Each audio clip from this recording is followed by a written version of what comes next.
Hey everyone, welcome back! Today we'll be covering the topics from Valentine Crossroad as well as the evolutions that were released during the previous banner. Joining me today is Irby. Hi everyone, I'm Irby and I'm totally not making pizza right now. Also joining I us... am literally right here. Oh. Okay, hello. Okay. Wonderful vocals, Irby. Also joining us is Douglas. Hello, I'm not making a pizza, but I kind of wish I was. I'm hungry. Maybe Irby can share some. And last but not least is Harvey Kais. Hello. I have no pizza-related comments to make. Tragic. Okay, let me know if this sounds fine, as usual, even though no one will, and we will start with the evolutions. Starting with Gabriel-chan! Who's talking about this? It's probably me. Let's see. Oh, God, it is me. Yeah. Okay. Right. So, Gabriel received an evolution where her blessing to enemies is now guaranteed, but it's also guaranteed to her allies as well, and she now bestows it to herself too. She also gained a nourishment strengthening buff, which allows her to bestow some charge fill to her allies as well as herself, given that nourishment is in place. She also has that unique status that Arslan had from before, Halloween Arslan that is, that increases healing over time statuses effectiveness, so that looks like things like blessing and unction, etc. And lastly, she gained the ability to bestow to herself as well as allies at 100 CP purification, and if you remember, that removes a debuff every turn start for 3 turns. So quite nice stuff. I do think this is a deceptively, strong Evo in terms of heal relevance. Heal in this game isn't too strong, but units like Gabriel is making a good argument for making it a bit better. So let's just talk about her roles for a bit. She is now an improved charge filler. With her cook ability, she gives 20 CP to herself as well as her allies that are like in front of her or to the left and right of her on every third turn. This is complemented with her nourishment strengthening, which I mentioned before, increases charge over time, given she has nourishment, which plays well with her evolved cook ability, which gives nourishment to herself as well as allies on those same 3 turns. In addition, she also has a bit of a charge fill to herself as well as allies on charge, which she can build decently because of her charge fill ability. And other than that, she also is an improved healer over time. So as was before, she has healing to any of the allies that are either ahead or to the left or right of her every third turn. Due to her cook ability, she also has a bit of healing when she moves to adjacent allies as well as herself, and a bit of healing on herself as well as allies around her every time she charges. Again, complemented by her quick charge fill. With regards to her amplified healing over time effect, which lasts for 3 turns, she is able to amplify her own blessing as well as nourishment to both herself as well as allies. So very nice to have what would effectively be 1800 health being healed every turn, because blessing plus nourishment is 900, you double that, that's 1800 HP. Very cool. And of course she has guts on phase start to herself, which is quite nice, so that she can actually tank those first few hits safely. Well, the first hit rather, if it's a big hit, and she can heal it over. Actually, take advantage of her heal over time since it's not instant. And yeah, last but not least, she does have that purification to self to her and allies around her when she's at 100 CP. You'd think it'd be a bit situational, but honestly, it turns out to be quite useful just because she does build her charge decently quick now. And the purification itself lasts for 3 turns, and the moment you get it up, since the turn start trigger for purification happens right after the actual what's called application of purification, she'll be immediately able to remove a debuff the moment that she puts on purification. she has a bit of an unmodified role of still being like a weak magic damage dealer. That hasn't changed at all. But yeah. So for my recommendations for this, you will definitely want to consider thinking about playing around her heal over time amp ability. So this, of course, includes, besides her own nourishment and blessing, bringing units who can bestow regeneration and unction. However, those aren't the only heal over time abilities, those are just the standard ones. There's actually a bunch of other heal over time abilities that are a bit more situational. You have Hecate's Love Strengthening, or Inaba's Friendship Strengthening. You have Shenong's Poison Reversal, or Makan's Chapter 7 variants Debuff Reversal. There's also Kruznik's Prayer Strengthening, well, I think when he has Prayer for the first few turns, he actually heals like 1,000 every turn. And there's also Tarutomo's Burn Strengthening, Arachne's Defensive Strengthening, Jacob's Darkness Strengthening, and Amdusius's Taunt Strengthening. All of these abilities, while situational to another status, do in fact interact with this hot amp that Gabriel gave, which is quite nice. Keep in mind though that the status of love itself is not amplified to Gabriel's ability, so it's a bit of a weird buff in that sense. But yeah, you may also want to bring some additional charge fillers so that Purification can have some higher uptime as well. That's all my thoughts on this idol. Any other thoughts, guys? I think that Purificated should not be when CP equals 100. I don't know why they insist on doing that this banner or, this period, but it's stupid. How so? Because the units that they've been putting it on don't even build their CP that fast. Like, are you like talking about Xyz right now or something? I think it kind of sucked on Xyz, but as someone who's played with Gabriel, it's a bit slow, but the fact that it lasts for 3 turns does help. And it triggers instantly the moment she has it up. Yeah, but if I wanted, or generally if I want debuff removal, I want it now. Or prevention, I guess. I want it now, not after, 3 or so turns. However long it takes her to get 100 CP. Yeah, that's true. I think it's dumb. She won't be like a primary debuff mitigator, but as someone that, can catch any cases where you don't really need a primary debuff mitigator, I think she has some helpfulness there. Because obviously her main thing isn't that, it's mostly the healing thing. So it's just a nice bonus that turns out to have some okay uptime anyways.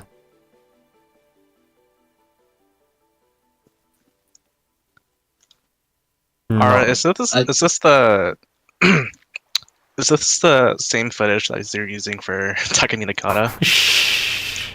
I just happened to use Gabriel and I was like, wait a second, I can use it for this as well. Just works out. I see. Okay, no one cares about this idol, huh? No one cares about idols. It's over. I guess her utility is okay. I can It's say nice that much. they're. I guess that it's nice that they're democratizing the healing over time buff to more units, but outside of that, not sure if healing is gonna be relevant with her too much, since a lot of good healing skills are on actual skill effects like Summer Dagon. I think they should have made the heal over time buff either removable or just last forever, so that it's easier to juggernaut with someone who can refresh their buffs and has a million heal buffs on them. That would be funny, but no such luck. It'd be nice, but I guess refreshability is more of a 5-star thing, like with Tyndalos's strengthening. I want that several thousand heal per turn on these juggernaut units, but I will not get that. I was actually able to accomplish something similar to that, where they're healing over half their health. There's every not turn. a lot of buff to begin with. Yeah, you actually. Just like Fafnir, Balor, and Krampus. I mean, you don't need to refresh them. All you just need to do is someone who can, keep those statuses up. But yeah, there's like an entire laundry list of units you can bring that have their own native unique amp that can stack with it. It's kind of a bit high committal to bother doing that in the first place, bringing all these strengthening statuses. But it is your best bet to exploiting this meme because there's only like 4 statuses and only like 2 of them are good for healing. That is actually common. Nourishment and unction being kind of shit, but to be honest, for healing.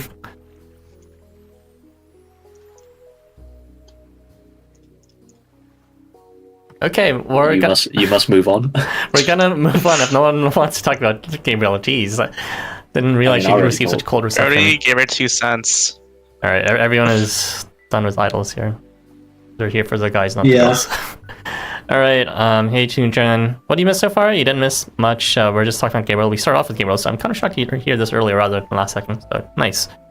You want your CP and you want it now. There was a unit that could grant CP after debuff to allies. That would be cool. I think there's actually a couple that do that. Like, maybe something I can't remember. Maybe Aizen. I can't remember. Maybe an improved nourishment strengthening. Only to self. Break does it to self, I guess. Yeah, there's a couple others, I'm pretty sure. But with regards to team, that'd be rather situational. Anyways, we're gonna move on to the next topic, since everyone hates Gabriel apparently. So the next topic. I would care more if her kit wasn't mid. Let's move on. I don't think it's mid, but that's just me being a bit of an experimenter with this stuff. So the next topic is going to be Irby's favorite character, Kyuma. Go ahead. Don't worry, I do not hate Gabriel as much as I hate this guy. So let's start with the skill evolution. His after debuff vigor is now 100%, so that's pretty good. So now he gets vigor without needing to skill seed or anything.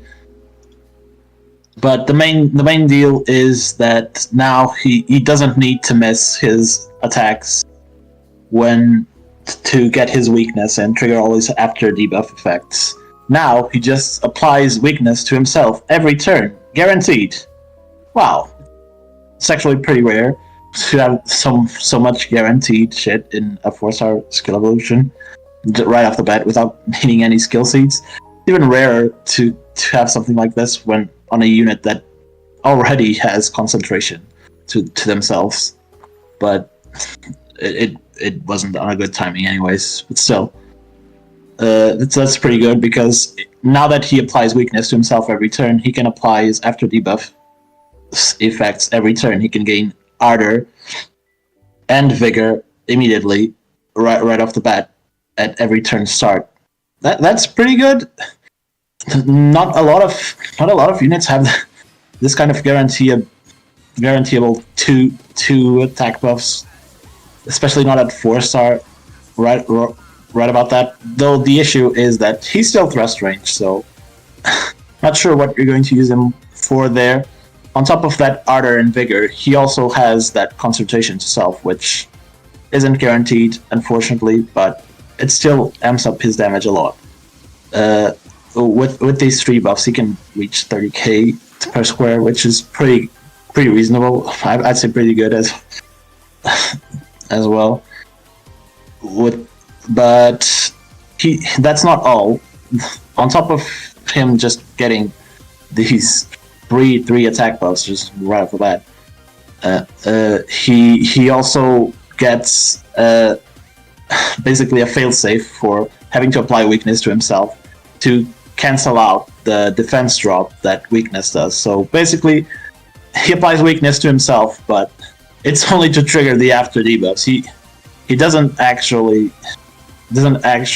take extra damage at all from weakness. So he's pretty much immune to weakness now. So that's all right, I guess.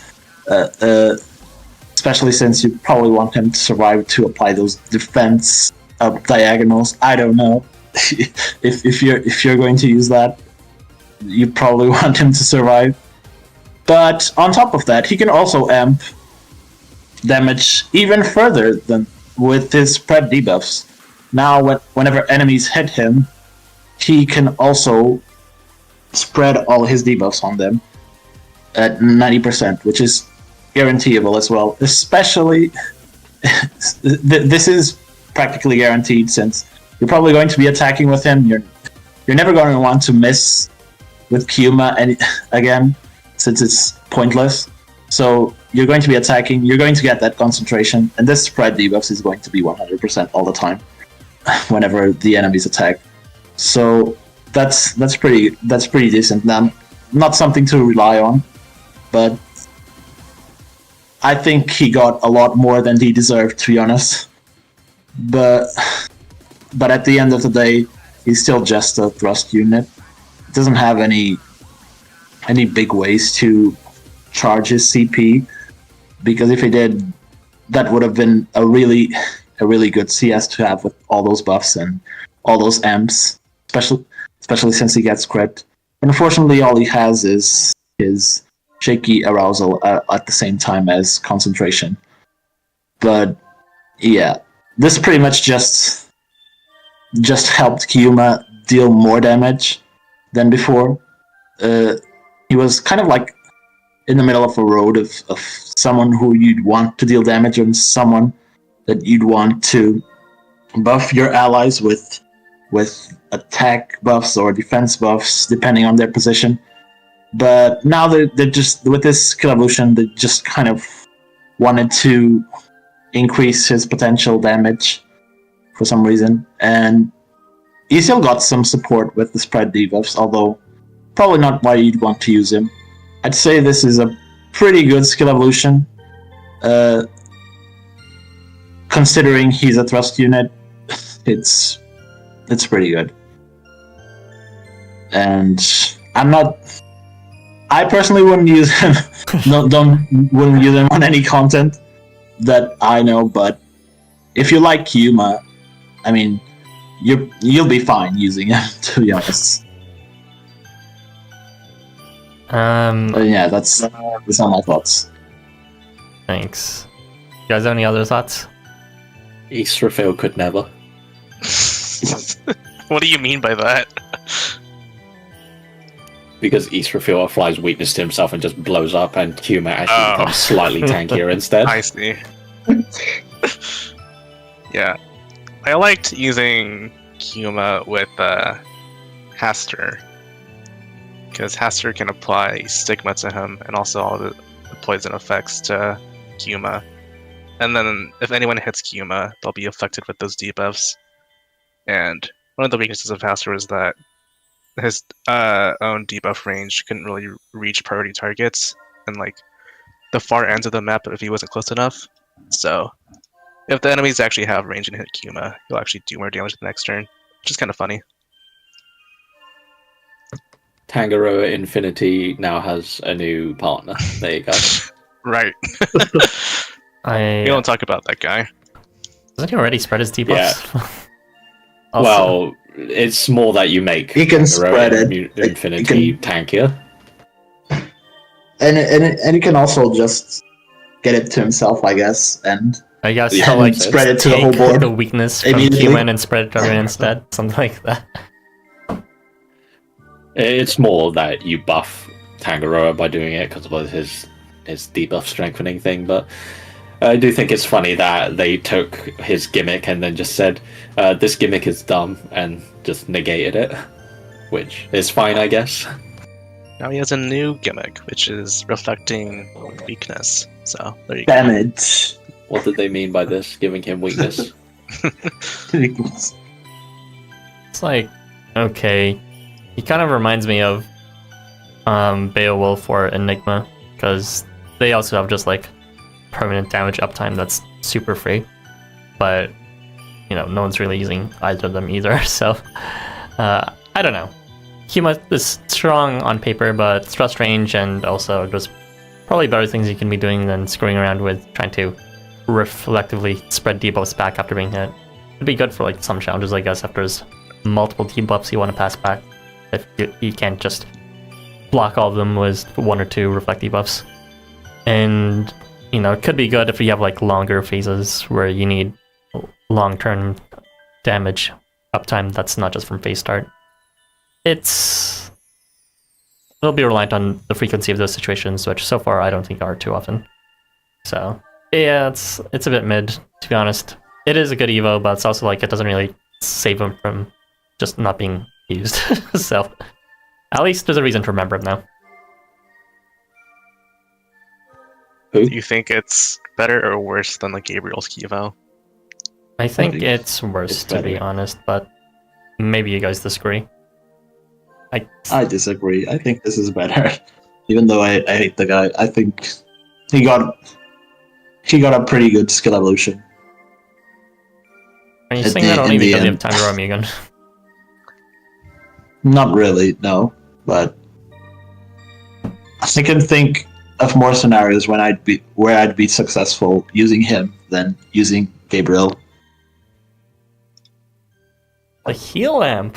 Okay, it's just me who believes in that. Sure. Kyuma is like low-key shit, but at least he can be like kind of fun to use. Gabriel's just kind of boring. No one believes in heal amp stacking. It's a fun meme. We don't believe in 100 CP purification. Heal stacking. It's just a bonus. I'm sorry. Jeez. Okay, we'll move on, but feel free to read the chat first, Derby. Where did we leave off again? A long chat list, so you can read it. Star pudding. What? Hidden. Star pudding. Where is Star Pudding? Okay. That's a good Gabriel question. isn't a hot guy, so skip. JK. Both versions of Gabe only have one skill to buff now, and she's still rather mid. Kyuma baby. Moving on from Gabe to Kyuma, not much of an improvement, lol. Chicken legs got bulkier. Hi guys. Did catch up. Kyuma is fun. He's okay. Okay, we're moving on to the next topic. Thank you, Irby. The next topic is going to be Licht. Why am I talking so much in the beginning? Damn it. Okay, fine. I guess we'll go again.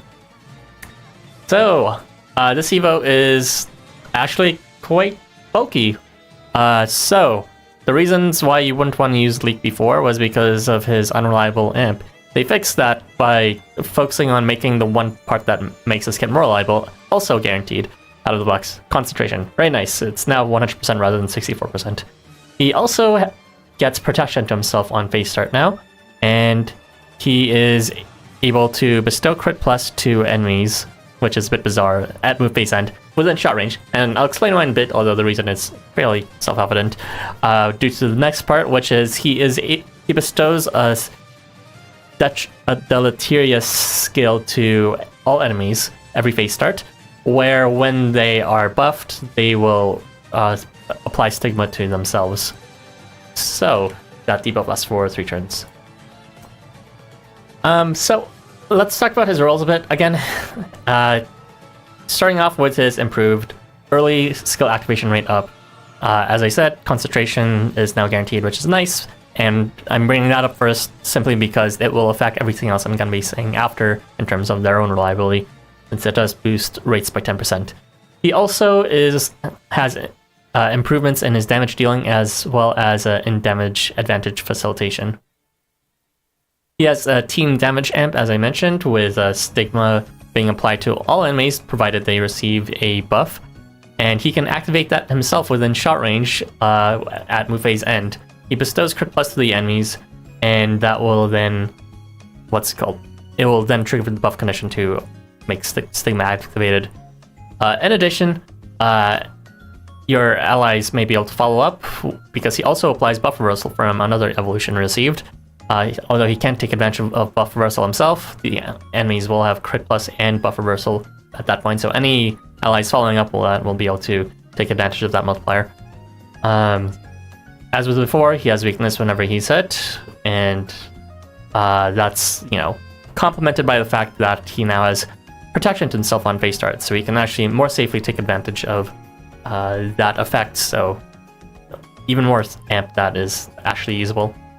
And as with before, he has Vigor to himself as well as adjacent allies every time he attacks. And so his damage potential, board-wide, is 2.3 times, provided he activates Stigma. locally, it's Vigor plus Stigma, which is at 5.52 times.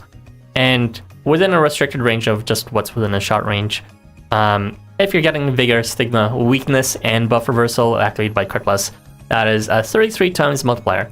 If you're being cheeky and you're somehow activating Buff Reversal but also stealing Crit Plus in the same breath, then with Vigor, Stigma, Weakness, Buff Reversal, and Crit Plus, that is a 165 times multiplier, all in a single unit, which is kind of stupid. So, as with, in addition to that, he also has personal damage amp, that he can take advantage of all of his team damage amps, but he also has concentration, as mentioned before. He also has some side effects which don't really matter for the most, which is dealing additional damage to Tenacity as Love Trapper. Doesn't really fully pierce Tenacity, but whatever. But yeah, his own damage values is with Concentration and Stigma, which are the easiest to get. He is dealing 10,000 damage per square, so he's now officially a self-sufficient Calm Clear that is guaranteeable. Actually, I'm pretty sure it's just guaranteed out of the box. If you manage to get Stigma off, that goes up to 25,000. If you have Concentration, Vigor, Stigma, Weakness, and Buff Reversal, that's 150,000 damage. And if you have that ultimate combo where you're stealing Crit Plus, that's 750,000. On his charge, if you have everything all together, that's 1.6 million damage per square, so very funny stuff. And as I mentioned before, he's a bit of a tank due to his Protector on face art to exploit that weakness. And the Buff Reversal, while it's a damage amp, it's also a damage mitigation on the enemy side, so that also reduces damage a good amount. And the possession itself, which is fairly big building on his charge, will also prevent the enemy from actually attacking. So it does get that up because he is a preferential charge filler. He boosts his own charge up, but he especially, in the untouched nature from before, he also boosts the charge of the ally ahead of him, especially so. So my recommendations for this unit, Licht is a lot better as a Calm Clear now, although he still has the problem of building his charge too fast and not being able to continue hitting his Calm because his charge is only in long slash range. So that's not great, but he still has uses for very limited maps where there's very few phases, or if there are challenges where you just need to hit some boss and back. So quite excellent for that, and because of his ridiculous damage potential with the right setup, he's good for boss killing as well. You may also consider stealing the Crit Plus back, as I mentioned, and he could still activate the Buff Reversal if you just equip the Guts Resistance AR on him. But there's only 2 units, to my knowledge, that can actually steal that Crit Plus back, given the timing of move phase end when he bestows it. And that'll be Eye Gear to himself whenever he attacks, as well as Goemon when he attacks and he redistributes it back to allies. As for the Stigma activation, of course he can activate just within shot range for Licht, but there are other ways he can actually activate it board wide. So in effect, this Force Strike can act as a board wide amp, and not a weak one either, with the right combination. The more obvious partner would be Qinglong, since he bestows Glint to all enemies on phase start, which, as long as you're slotting Qinglong after Licht, he will then immediately activate that Stigma by giving them all Glint. You can achieve something similar by bringing Hote instead, who gives crit to all the enemies. So, just to assuage your fears, just like with Hote, the enemy can't actually take advantage of that crit plus. That buff will run out the moment their turn actually begins. It's just there to activate those after buff effects or buff reversal for that one turn on your side. Yeah, that's all my thoughts on Licht. My very special favorite. What do you guys think? Yeah. It's what he deserves or something. Certainly so. Finally, we can use this character in farming sometimes. Farming sometimes. Well, let's be real. We weren't using his 5-star card for farming ever, even after his Skivo. I think some people were. For a short period of time. Until we got better characters. Yeah. No one wants to rock that 70% attack cup, but still. It was tough times back then. Well, what do you think of the present unit? Yeah, he is quite good now, but I think his usability kind of dips if you don't bring him with Xinglong. Just use the buff reversal, or not the buff reversal, the guts, whatever, removal AR, the guts resistance AR. Maybe. I don't know. I think it's pretty good, but I think we need a few more options for him to be like an actual staple pick. I What think options do you need besides the guts resistance AR? I do So I guess think we're in a crisis with booster ARs. So bringing that along, it's gonna jeopardize your gains, you know. I mean, This is true. I'm under no illusion that, I don't think Licht will be really that useful for farming. It's more like he's a better option for now, especially with his reliability. But it seems to me that other than farming, for like challenges, he's like an extremely like potent damage dealer for like any challenge. And he can still awesome too, just like buff reversal on everyone at the same time. He just like has a lot of potential for extreme damage numbers, whether it's mitigating the enemy or increasing damage to insane amounts. And now it's just all reliable too, which is quite nice. What about his vigor though? But I am glad his concentration is 100% now. I just wish his vigor got something too, because Okay, only well, 40% or 50% now, I guess. It's the perfect range for Smoky God. I mean, it's fine. He has so many other amps anyways built into his one kit and he doesn't even need to move. I think it's perfectly fine if he has one unreliable one. Even though weakness is guaranteed now with concentration there. So it's literally just vigor that's not reliable when he has a shit ton of other things going on. It's fine.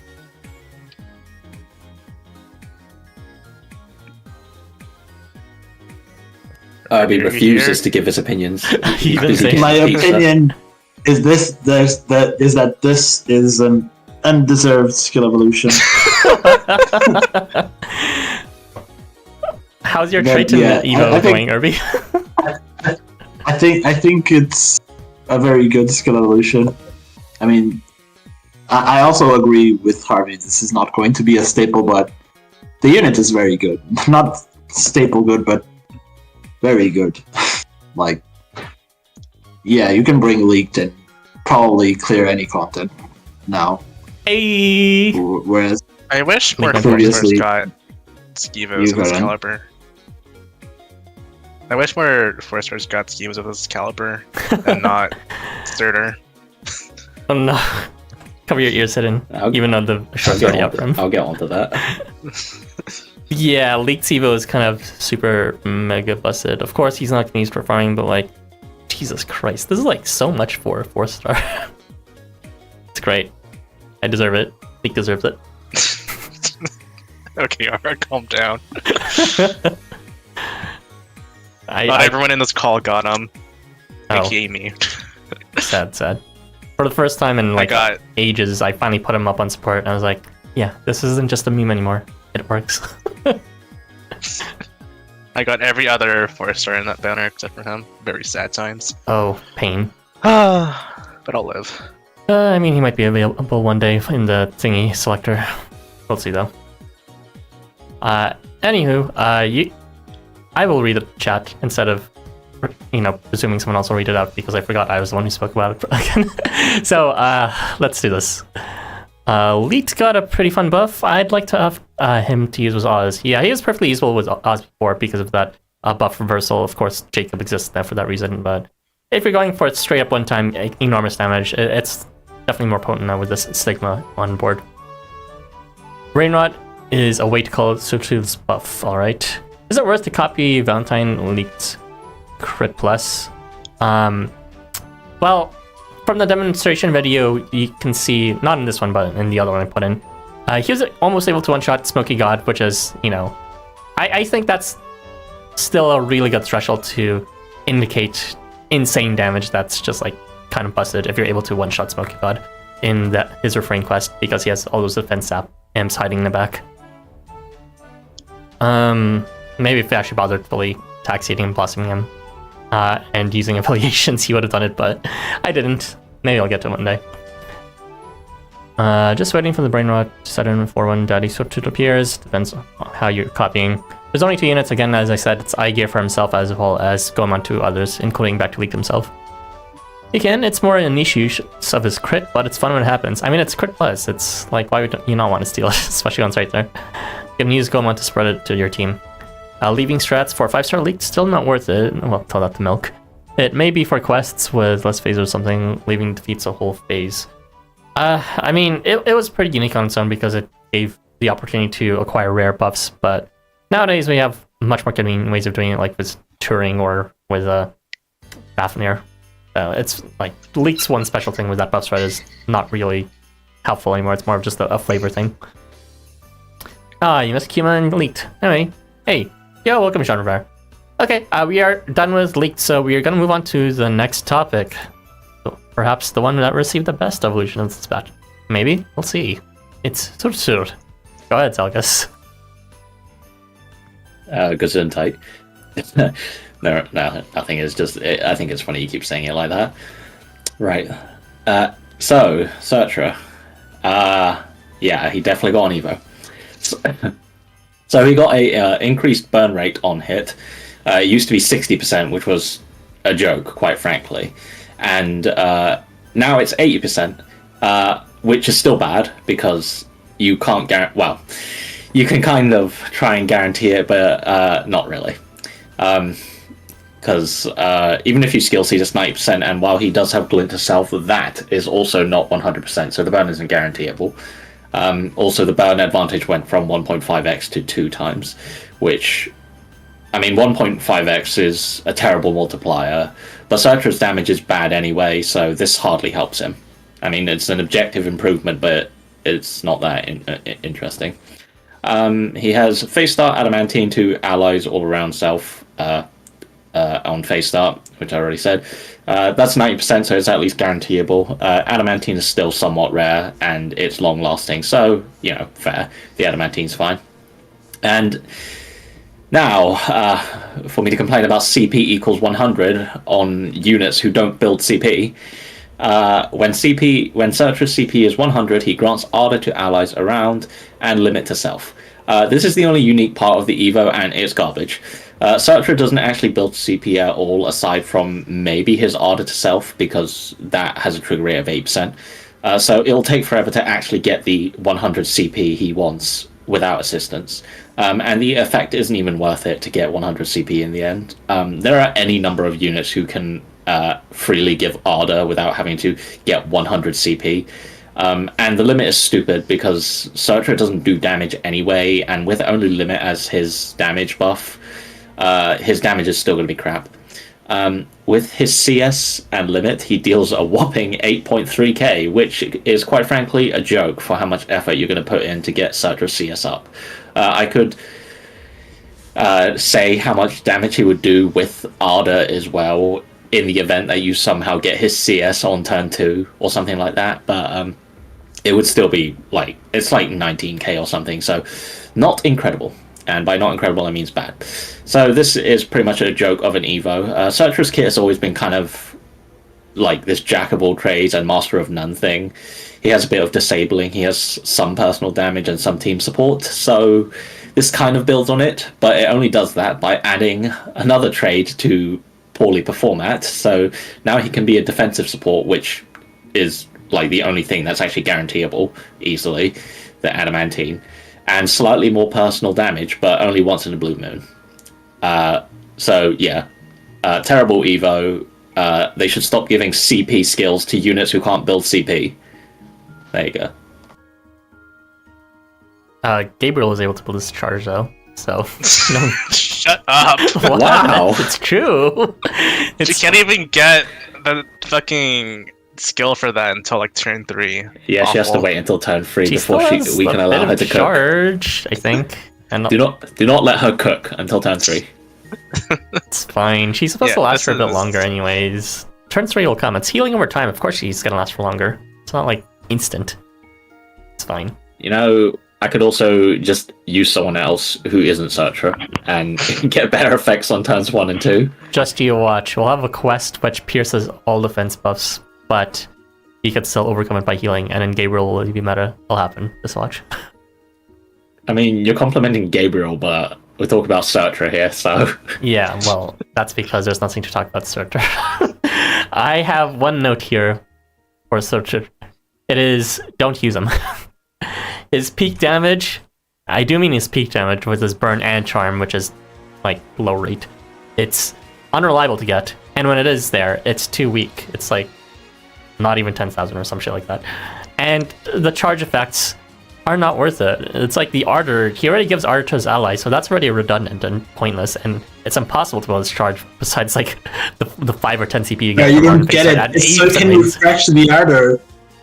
To everyone but himself. Yeah. He has limit, except he still sucks because the limit is like extreme anti-synergy too, because it's like it'll be on his charge. He won't even be able to inflict burn or charm then, so he won't even be able to get the advantages on that sense either. Well, he might be able to, you know, defeat the column if he already inflicted before, which there's a good chance because he's not doing damage anyways. It's just nothing about this is great at all. Nothing is guaranteeable. It's insane how just like not a single part of his damage sources that is both guaranteeable and accessible. It's either this like inaccessible charge thing which is impossible to hold up, or everything is like at best 80% or some garbage like that. Because like that glint there is only 70%. 90. That's not guaranteeable. It's so dumb. You can get 90% burn.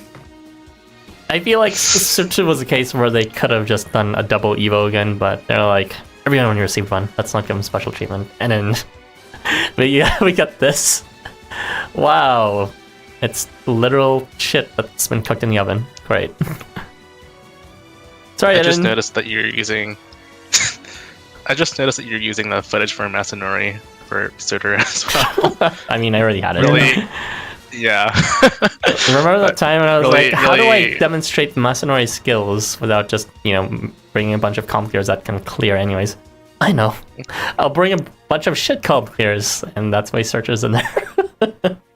Hey, Arachne. I like how you're using Arachne, though, because, you know, that's one of the cool things about Arachne. I had to bring Arachnes to demonstrate his useless-ass, like, charged effects, which he would never be able to build otherwise. She brought Arachne to charge! Oh my god, the big brain demonstration!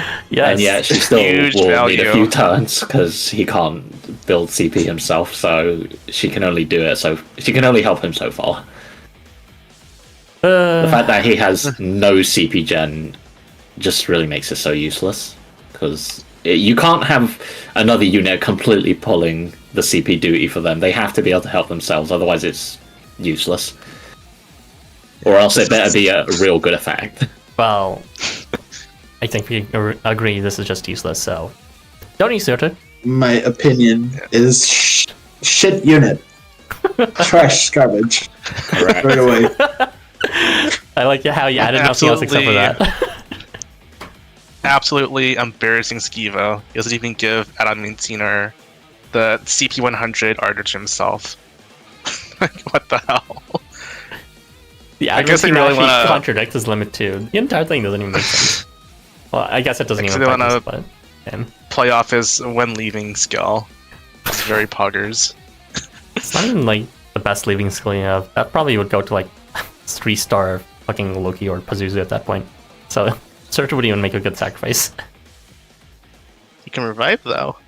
Poggers. Okay, I think we're done. I'm done with Surtr. I'm done. We're not going to talk about it anymore. So read out the chat, please. Where were we? Yes. Ardor. Yes, but I mean Ardor. You're back for daddy. Yes, him, you did. Life Wonders gives everyone Ardor. Love my full charge buffs to units that can't charge easily. Yeah. Yes, please, Surtr. He still does exactly everything he does in Scoring Quaffle, so I'll take anything I can get. Well, this doesn't help him. I mean, I guess it technically helps him because he can burn slightly more easily and do more damage, but... why limit? Dunno. Literally, what was he cooking moment? Nothing at all. Boo, boo, tomato, tomato. Thanks, Life Wonders. Message retracted. Life Wonders really took all of my money I spent for all my favorite units and my prayers for good skill levers, and Life Wonders just said, "What whaling?" Certainly, he didn't wail for this unit. He's only 4-star, so he's really easy to get back. That I'm pretty sure. I mean, you know the nature of gambling. I guess. This Skivo is garbage, and here's why. Skull emoji. Yes. A full weak team can support each other, but one meta with all range can do it. Yes, just use Oscar instead. First Hephaestus, then Takemaru, then Aegir, and now Surtr. I mean, Hephaestus is still fine. Okay, you know what, Hidden? I'm actually starting to sympathize. You do have a point, and I'm thinking about you kind of like have 0 favorites that are good now, besides Shiva. Actually, this might be like just penance for bringing Shiva to everything. Every other unit you have will suffer now. Something about perfectly balanced. Hey, you can just use affiliations and make it run good. Yeah, you can do that too. Are you eating at me? Maybe. The way you speak has that slight hint of something is in your mouth, but yeah. Literally can't win. Hidden, I like them too, but whatever, Life Wonders, I'm still fully going to red text them. I did wail for him back then. I'm sorry you had to wail for Surtr, but more power to you. Yes, Harvey. I can't tell if you're like sarcastically coughing or what. I can't read that. Had to use the 4-star selector ticket for the V Surtr gacha moment. The stupid heart icon is in the way. Yeah, it's a bit annoying. It's not blocked in the video anyways. But yeah, I was laughing and then I choked in water. I was gonna point out that I don't know if anyone with mana burn affiliation tokens for genociders. How disgusting. Even isn't genociders as a column here. As a sauce? No. We'll move on now. Alright, so the next topic to be covered is going to be Gunzo. Because Milk went out to get Milk, we'll have to have his partner in life here to cover him for him. Go ahead, Harvey guys. Okay, I'm gonna try to speedrun this because I want to get water. So they gave him a Skivo for his 1-hit Vigor skill. The Vigor rate didn't change, but he did get a bunch of other stuff. So he gets this new 1-moving skill that gives himself and allies around him a acceleration strengthening that increases their damage by 1.5 if they have acceleration. And he also gains this new Break Restore in a 2x3 radius after moving. And also applies bronze to himself at a 90% rate after moving. So these are all fairly decent modifiers for himself. I think, yeah, these are all. It's 2x3, so that's. I didn't see the Gunzo math. Sorry. That's fine. I looking at my notes. Yeah, I did not math for him either. I mean, I was already done making a video for him, so I was like, I'm not calculating this anymore. So yeah, from his Skivo alone, it's an 8.28 multiplier for himself with break, brawn, and the acceleration boost. So this is actually like kind of massive for him since he is taking your move slot, and these multipliers you can stack them with other buffers since they're rather unique. It's just brawn that he gets and berserk at phase start. And aside from that, he also gains nullify debuff to himself and allies after moving to left and right, and this matches with his evasion pistol from another skill that he got earlier, way back then. So before this skill, he was kind of used as like this really weird evasion stalling CP battery, but now that he actually has damage, it's a lot more optimal to bring him to high difficulty quests, especially since he also has nullified debuff, so it's a lot harder to immobilize them for the enemies. The break range is kind of low, or it's kind of small in my opinion. It'll always match his thrust range and like most of his magic range CS, but it won't it won't reach for the upper part of his magic range CS, which can be annoying. But if he's frontlining, then it won't be that much of a problem. Yeah. So as like a mixed bag CP battery with both evasion and offense, I think he's a rather decent unit to bring for challenge quests now. I would recommend. Oh, Okay. okay. I don't think any ARs really matter too much for him, besides like the Crafters CP gang one.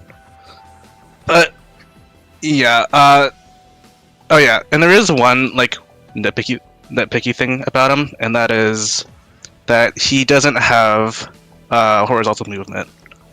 And this is like this kind of makes him a bit awkward to use in wider maps, which I prefer to use him in, since you can really make better use of that evasion and nullify debuff there.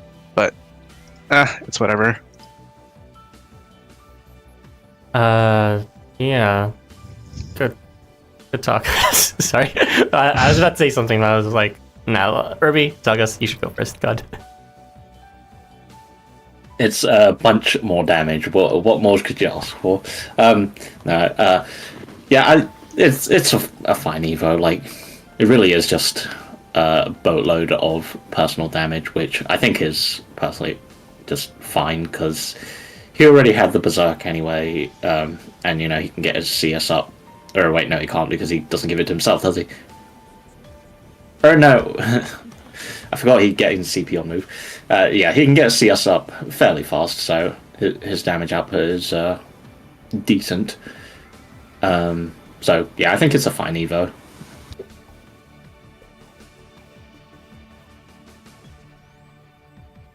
Irby is dead. I am here to say that, yeah, it's a pretty good Evo. I mean, I think they've been really buffing Gunzo stealthily over time. Like, the first skill evolution at the time he got it wasn't really that bad, but now adding more on top of it just made him a little bit better. Like, he was already a unit that, yeah, you can kind of bring him to most content and he'd probably be able to clear, but now he definitely is able to make something work now, for sure. Now with these different amps and additional damage that he brings, and on top of new utility, it's just pretty good, to be honest. I feel like at the core, Gunzo's playstyle since release hasn't really changed, which is charge filling his allies to an absurd amount to get them to build a charge fast. It's just that it came up with a lot of problems in terms of practicality, because he had no defense, and you know, it's like while you're sitting there charging all prettily, everyone will die. So that was a problem, obviously, and the first EV received, well, ignoring the Lovesick one, made him a lot more viable for actually stalling for that charge. So definitely good. But that also had the problem of, you know, he was still vulnerable to debuffs, and if he wasn't able to move, then everyone would also just die anyways. So it's a bit of only a small part of the Evo right now, but that nullify debuff, I really think carries a lot of weight with making Gunzo's original intended playstyle to actually work. The playstyle itself is still kind of, you know, dated in terms of stalling to get your charges, where we got a bunch of units that can just have their charge instantly up now, but it's nice to see it actually come into full fruition now without any hassle to just blow everything up over time repeatedly with full safety. As you can see in this quest here, the enemies usually give nasty statuses like bind, but he's able to shrug it off perfectly fine because of his nullify debuff. And I do think those damage amps also help as well for, of course, you know, making everyone else's charge stronger, because he didn't have that much utility outside of just charging safely, but now he's able to actually do stuff in between his charge of, you know, amplifying damage for his team as well as himself, which is a lot more helpful to actually do stuff during that off time. And because he doesn't need to have some other ally that is giving him debuff mitigation anymore, he can just commit more to bringing like 3 different board wipers or whatever charge units you have, instead of like 1 defensive and then 2 charge spammers. So, all very good stuff.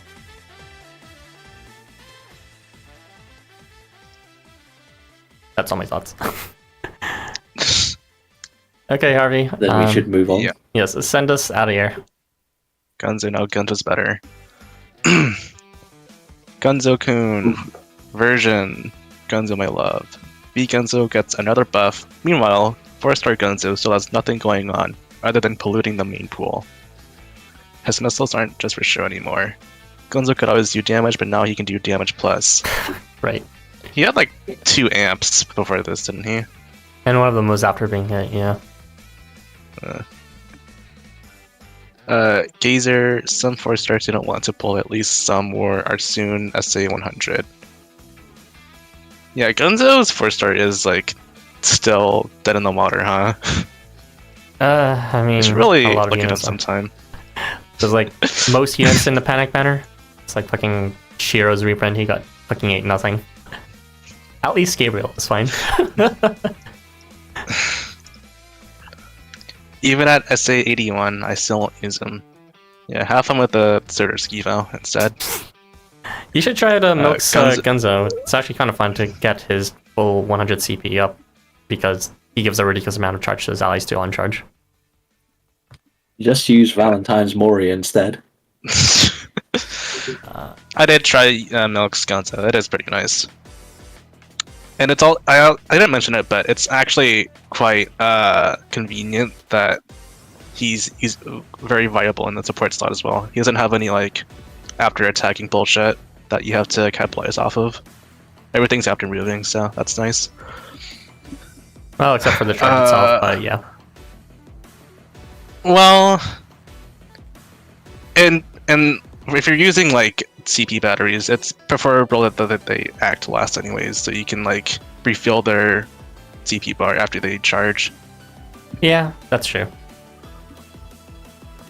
OMG, I forgot. Sure, Shiro. I did use him 1, and absolutely not using Mori. I'm assuming that's not. You know, the hard I side can of it. understand. Let's not use Valentine Mori. Let's not bring him from the dead. Okay, we are going to be I mean, I used him a decent amount because I was using him in dungeons, and I mean, he's actually pretty good at the CS spamming for decent damage, but yeah, he's not Not great. the dungeon defense, anything but that. Okay, we're gonna move I on. use Triton in dungeons. There you go. He's No. Alright, Does he out damage Summer Anvari though? that's so unfair, but... Probably not. Why would you ever use any other unit when Who Anvari would? exists? Seriously. Fucking units that have like periodic charges that's not even stronger than people doing regular attacks like Anvari. As we'll be seeing with units like Hippolytus later. This must be the power of money. To bribe his way into Life Wonder's office. Okay, we're going to be talking about the very last Evo of the batch. Possibly the strongest too, but we'll see. So, this is going to be covered by Irby. Go ahead. Hello. Okay. Halloween Toji's skill evolution is very straightforward, to be honest. This is not Like, Halloween Toji. He gained a few things. Not Halloween. Fuck. What? It's Valentine's Toji. Whatever. You know what I meant. Valentine Toji received a very simple skill evolution. Like, yeah, he got like a few skill rate increases and a little bit of extra damage and a little bit of new utility by removing debuffs to self-analyze, but none of that actually matters there. The only thing that matters in the skill evolution is the new thing that he has every first turn of every phase, which is he's now capable of bestowing a buff that lasts 1 turn to allies in a big 2-square diamond radius around himself after moving that allows them to inflict double lock with their attacks at 100%. This obviously is very good because double lock on its own was it's a pretty rare debuff to begin with. So the fact that he can make everyone else bestow double lock is pretty good. His issue was that he was thrust, but instead of fixing the issue of him inflicting double lock at a very minuscule range, they decided to make him give everyone else the ability to inflict double lock themselves, which obviously makes some units a lot better to benefit from this than others. Like every unit that is capable to attack at all range can immediately double lock the entire turn, the entire enemy board, which is honestly something that would be normally pretty hard to set up.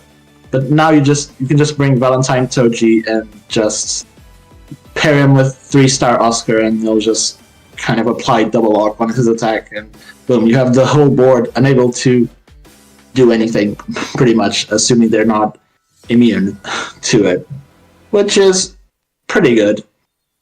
I'd say this is the only thing he'll ever be used for. Like, his increased damage is really stupid because he didn't really deal that much damage to begin with. He dealt pretty pitiful damage, especially for a thrust unit. So the 2 times damage multiplier against double lock is pretty shit.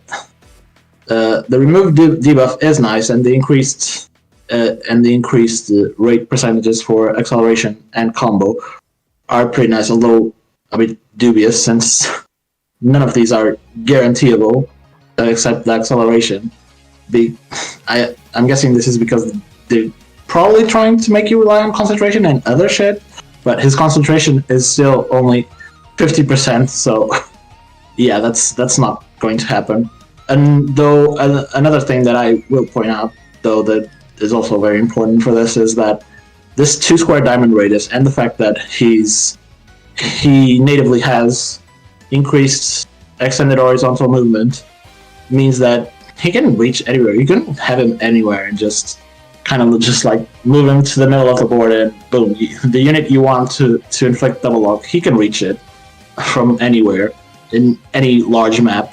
Like, you don't need to have him directly next to the unit that you want to inflict, that you want to give this buff to. You can just have them on opposite ends completely, and he'll just be able to bestow it.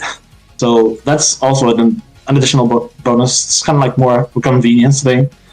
Like, if you have a very strict formation, you even when you do have a very strict formation, you can still take advantage of this. So yeah, I think this is, even though it's probably the simplest skill evolution of this whole batch, it's probably the strongest as well. In terms of utility, that is. Not in terms of damage, of course. This isn't going to... Yes, Surtr does more damage. No, let's not talk about that. But yeah, those are all my thoughts. Go, Harvey.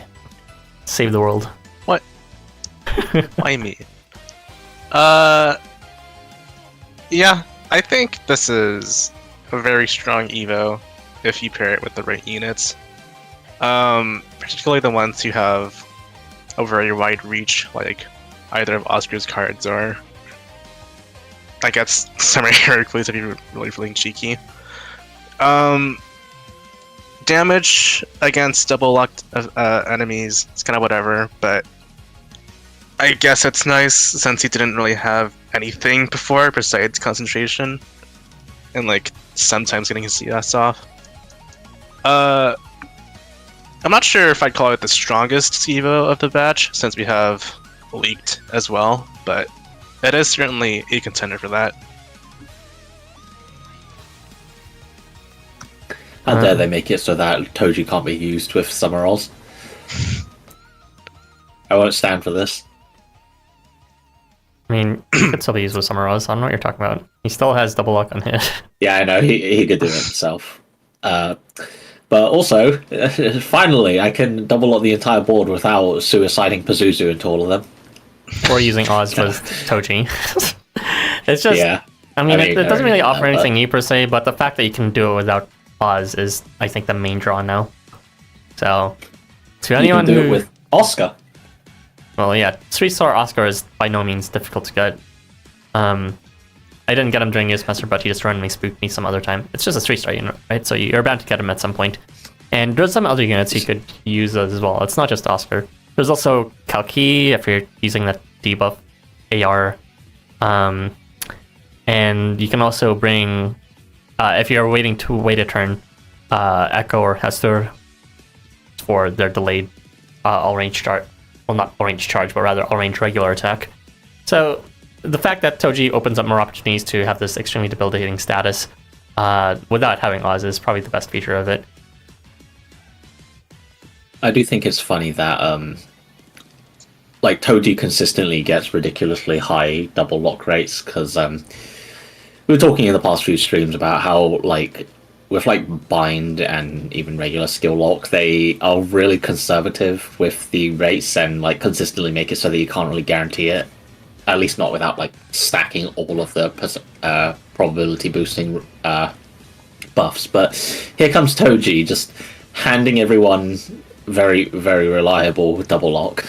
But for me, it got very reliable. It's guaranteed strange. out of the box. It's kind of insane how both the bestowal as well as the actual effect itself is guaranteed.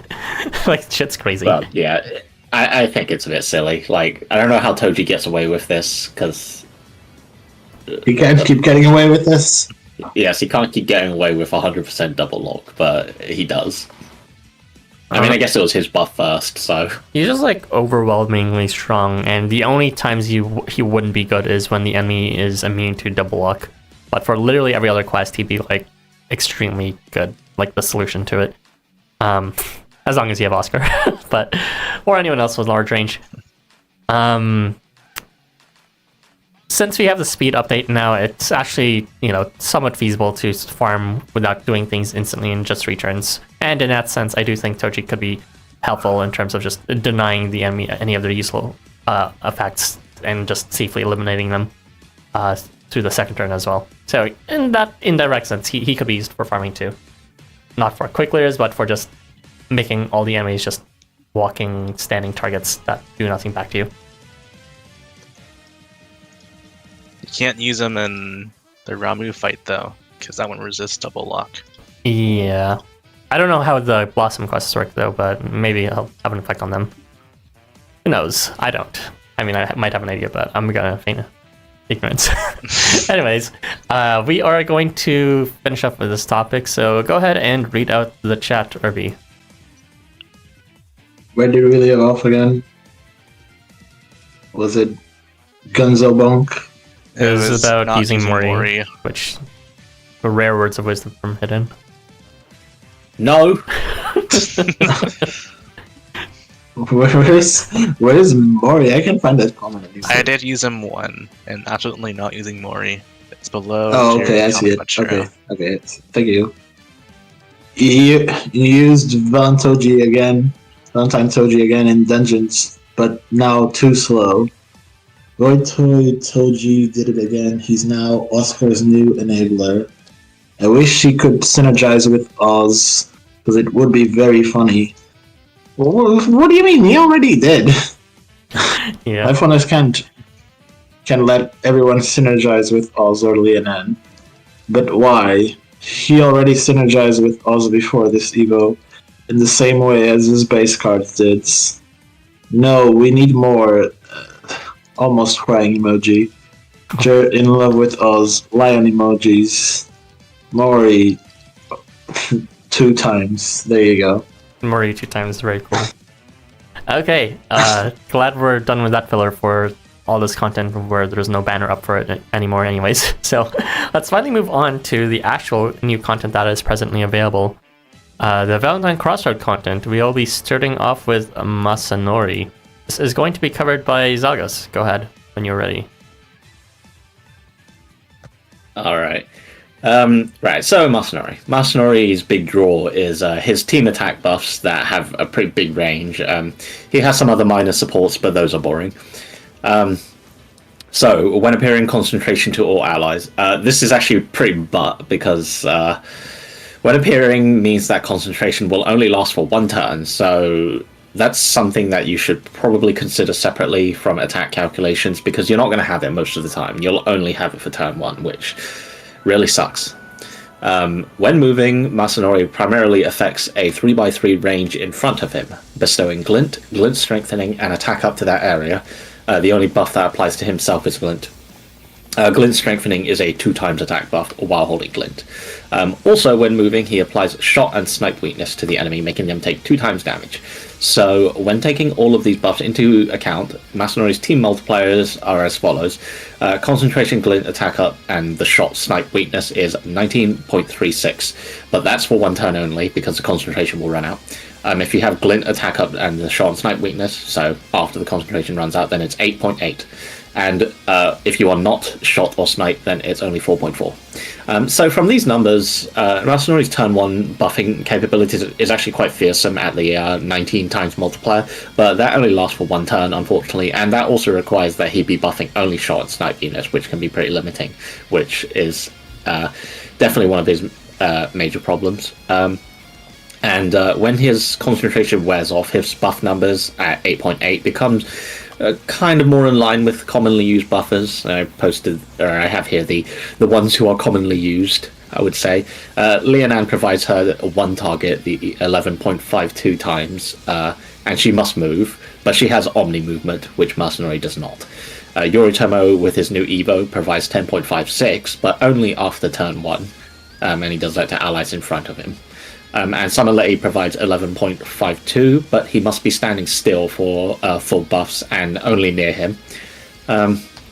So I'd say the biggest problem Masanori has, besides his limited partners, which is to say Snipe and Shot, is that he has to move for all of his buffs. Yoritomo and Labe do not have to move for their buffs. In fact, Labe wants the very opposite, and honestly, so does Yoritomo, because he has like a when moving penalty. But Leonan does want to move, but she has Omni movement, and Masanori only has a vertical increase. What this means is that he can position himself to buff everyone. This is assuming a tall map, because that's his best maps. So with vertical movement, he can always position himself to buff everyone. If he's in the front row, he is able to get behind everyone. But he isn't actually guaranteed to be able to put everyone into position to shoot down all 3 columns. That is to say, put his 3 partners on the front row. If he starts on the far side, he can't reach the other side to move them, without horizontal movement boost anyway. As for his other stuff, it's just he has a bad 60% dazzle and snipe range, move phase end.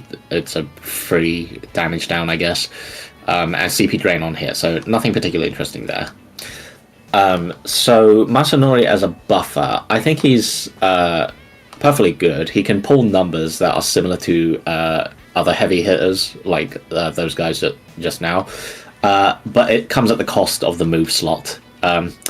Also, I didn't point this out, but his attack up is 70% rate for who knows why. I don't know why they did that, and it's terrible. If he fails that, it's going to cut into his damage a lot. He can only get up to 90% rate with his own glint, which I forget if the glint on move will actually apply to it on the same move. I don't know if anyone can answer that. It does not. It rolls at the same time. Oh, good. So in reality, his attack up is 80% if you seed him. Cool. I don't know why they keep doing this, but yes, that's also a flaw. But yeah, he can pull numbers similar to the heavy hitters, but his problems of limited team choices, as in shot or snipe, and the horizontal movement problem, can really, just be big problems. It makes him undesirable for farming, because you can't really guarantee a setup, unless you choose the obvious fix for his horizontal problem, which is Masashi 5. Masashi 5-star gives horizontal movement boost on appearing to the board, and Masashi is also a snipe attacker, So that complements Masanori. There are a few problems with buff overlap and Masanori causing his concentration to drop off earlier than it should, instead of stacking with the Ardor on turn 2. But if you need to position for turn 1, then Masashi will basically fix that problem for him. So he's like the obvious choice. I can't actually remember anyone else who would boost his movement besides Kuragane, but Nightglow's Kuragane is not someone you want to pair with him. Well, Behemoth. He's like the only other option besides Masashi. Which Behemoth? We're not bringing Behemoth Behemoth. 4. What? Slash range. Why would you I want mean, to they're bring? both 4-star. Base Behemoth for the horizontal movement expansion. Boom. But why would you want to use slash range? What are you talking about? Yeah, I'm only thinking about shot and snipers, since, you could bring Boogeyman, but that would be pointless, because then you're leaving a column unattended. But anyway, yeah, I'd say Masanori is a decent buffer, but he has a lot of opportunity costs that make him less desirable than just using the standard buffers. Namely, the use of the move slot is the biggest one, I'd say, and the positioning issues and the shot and snipe requirements are limiting factors, because you really do want Masashi to pair with him. But yeah, if you're not that into Masanori and you're fine with just using like Lab or Yoritomo in like the support slot, or if you have them, then I'd say Masanori's a perfectly skippable unit. It's definitely nothing outrageous. That's about it. Oh, actually, I forgot to mention Qinglong, because he was originally on my buff chart, but Qinglong's buffs are I don't think only they're amount to 4 point. because it's like They're not. It only amounts to 4.4 times. if we're talking about board Qinglong wide is amp, completely sure. global. If we're talking about board wide amp, sure, but we're not. We're talking about fucking Local. 3x3 local shit, which it's only useful in Telnaps really. And Yeah. even then, he's not even good on it because of his lack of horizontal movement. Sorry, Masanori. You cannot move horizontally. There are other comparisons, as I was mentioning before the stream began. Like you can bring You can Turing name- instead as an you can name example. them. Yeah. Personal Are amp. you referring to Christmas Turing? Yes, Christmas turn. Because the crit and Ardor on slash range on turn start.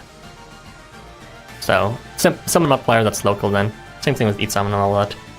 But yeah, Masanori's kit is not my favorite design-wise, because it's like it seems very close to being designed for farming, but there's so much about it that it's like, no, don't use this for farming. I think the purpose of the concentration, or at least I like to think the purpose of the concentration, is even though it lasts for only one turn, it's there to cover the bases for that really shit first turn in case you spawn far away in tall maps, so that you're doing at least a tiny bit of extra damage when everyone is fails to get in proper position. But yeah, there's just, besides that only one turn boost, as well as what's called the attack up not being guaranteed or guaranteeable, and that lack of extend movement, and also even more smaller things like being restricted to shot and snipe as an amp when your allies, for example, might just build their charge up and change weapon types and not be able to take advantage of that. It's like, I really don't think Masanori is a good unit for farming at all. It's just a lot of better units for tall map farming with regards to amp that's more reliable and doesn't require constant movement.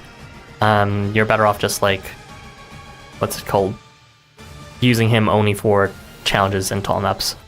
Because he does have an impressive multiplier, it's just not consistent enough, at least for me. Not consistent enough for farming.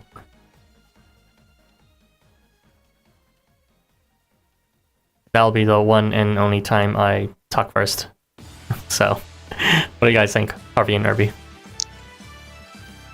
Personally, I'm not that pessimistic about this kit. I mean, yeah, sure, you have the one-turn problem in farming quests, but it's still a usable unit. It still has some pretty decent utility, and the values do not lie. So that's all I have to say. That it does suck that his attack up is at that shitty rate, but I still think Use affiliations or something.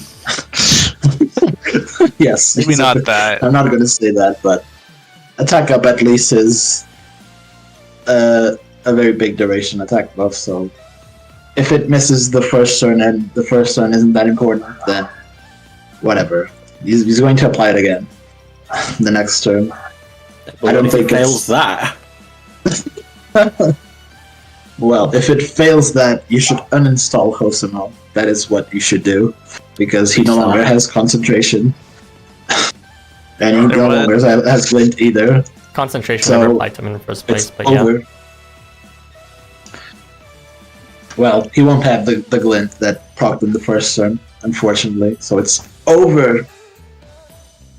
But yeah, that's pretty much all my thoughts.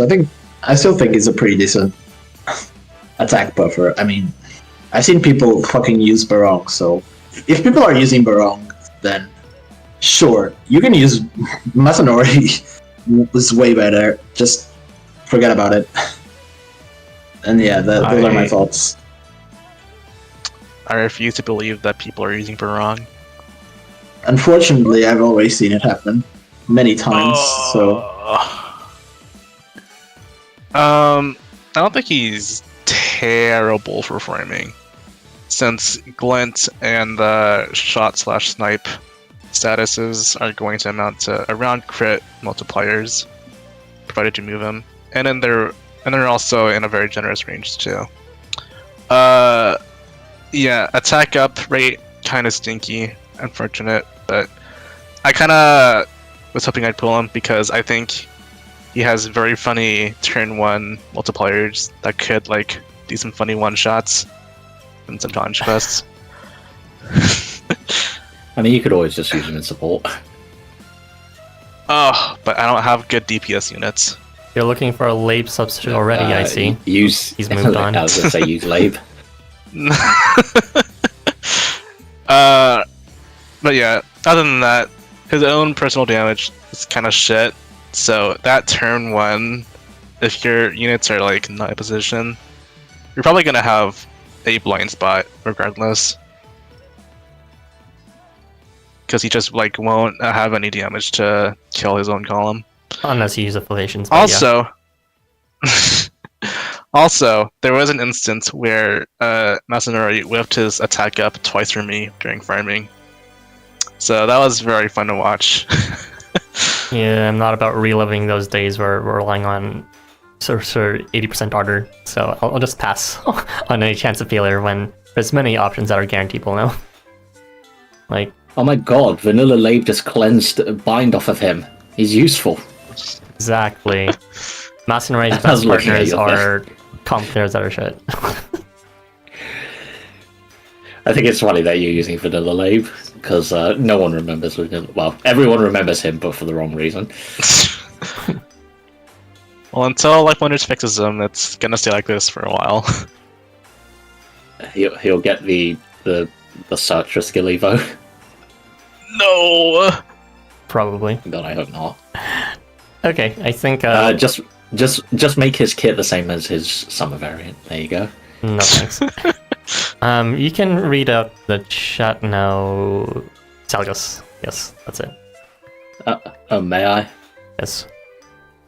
I want Takeminakata. Would be nice to have him, but instead I got Plant Gay and Snake Arms. As soon as this is Masanori. Look at him. He's so handsome, and also he's wearing 4 layers of clothing. How is he not overheating? Because it's February. Ouch! It's because it's made out of cardboard. What is clothing? Local dog man shoots down enemy columns. I mean, I don't know if I'd really call what he's doing shooting, considering he does fuck all damage, basically. I wonder when we'll get a blink unit, someone who can essentially cause the enemy to reset their turn skill counter. I don't know why that would be called blink. Is this like a fake go thing? Generally, when I think blink, I mean someone who can TP. But that could be interesting, but I don't really know how often the enemies really make use of turn counters. That besides like challenge quests. I would assume they would. Is he even talking about that? Or like, and what? Why is he bringing that up? There's like nothing here that really is related to the topic.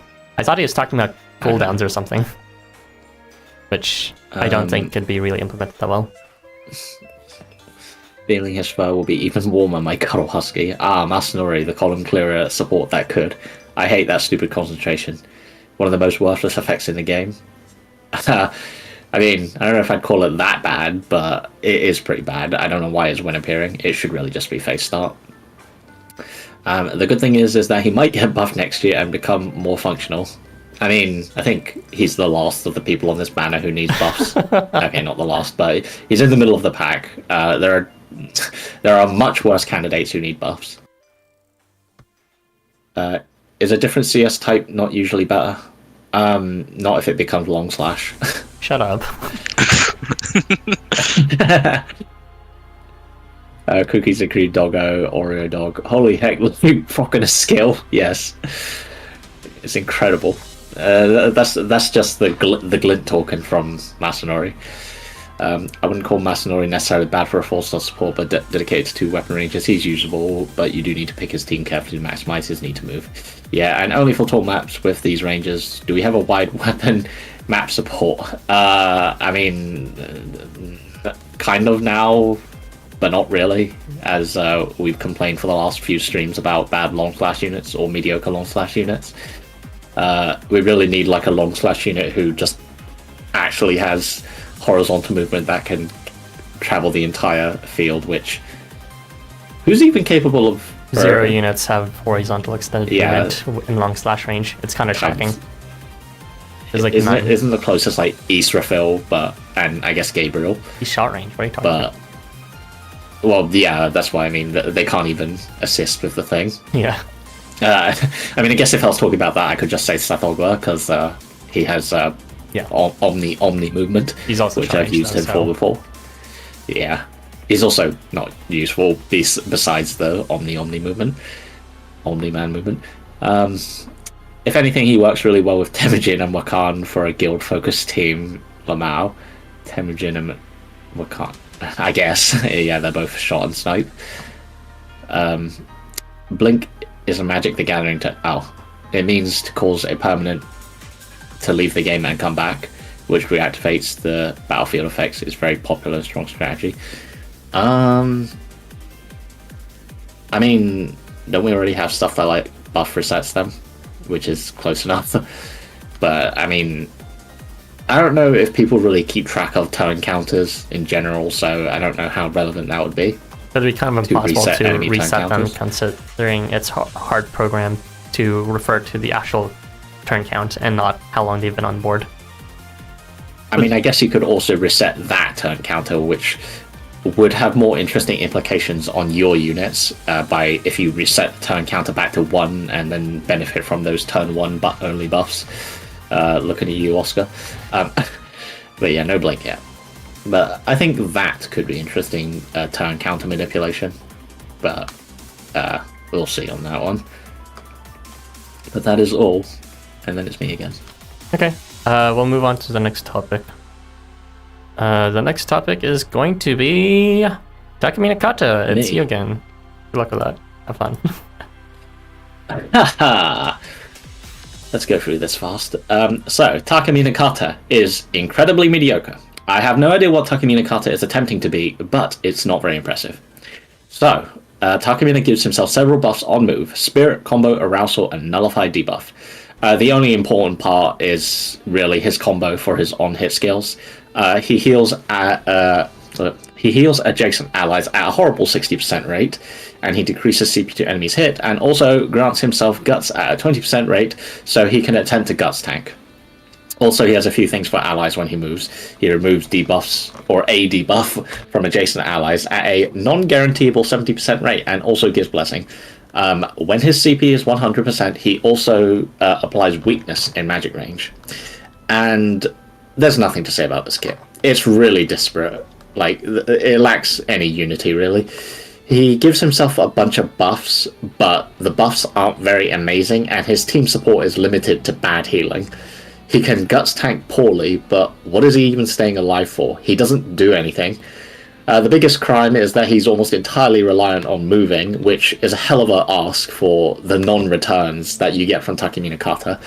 This kit is like the opposite treatment of what Oz got. Oz's vanilla sucks, but his variant is game-changing, and Takeminakata's vanilla is quite good, but his variant is actually one of the worst in recent history.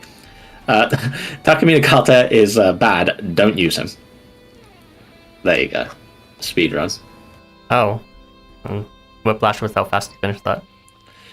I mean, what is there to say about this kit? No, he said enough. Here's my take. Don't use them. That's all I have for notes. It's awesome. I mean, I also explain why, but like, it's like all his perks, it's like they're mid, and they require constant movement. And his one thing that is somewhat synergistic is Guts, which he can reroll for multiple times. It's extremely low rate anyways, and you have to move him, which is costly. And why would, like, let's say it does go off because you roll better because you're just that good at the game. Why would you want to keep him alive? What's he doing when he's alive? Really? Shit doesn't make sense. So whether he's alive or like he's dead, he's not doing anything. Yeah, mid is a very generous descriptor, considering that he's costing your move slot, and his movement expansion lasts 1 turn per phase. And I'm assuming this is supposed to be some kind of guts/healing tanking unit, so it kind of fucking sucks that his fucking movement expansion doesn't even stay. His healing to himself is only like base start too. He has healing on CS though. He's gonna rack up the native CP gen from his combo. Big gains. Arousal. Oh yeah, I guess for a unit that has CP equals 100, at least he has a decent way to build up his CP with combo and arousal. But decent, he says. I mean, arousal and combo are okay, as long as he's hitting. He charges pretty fast with combo as a magic range unit, so I'd say yeah, it's pretty decent.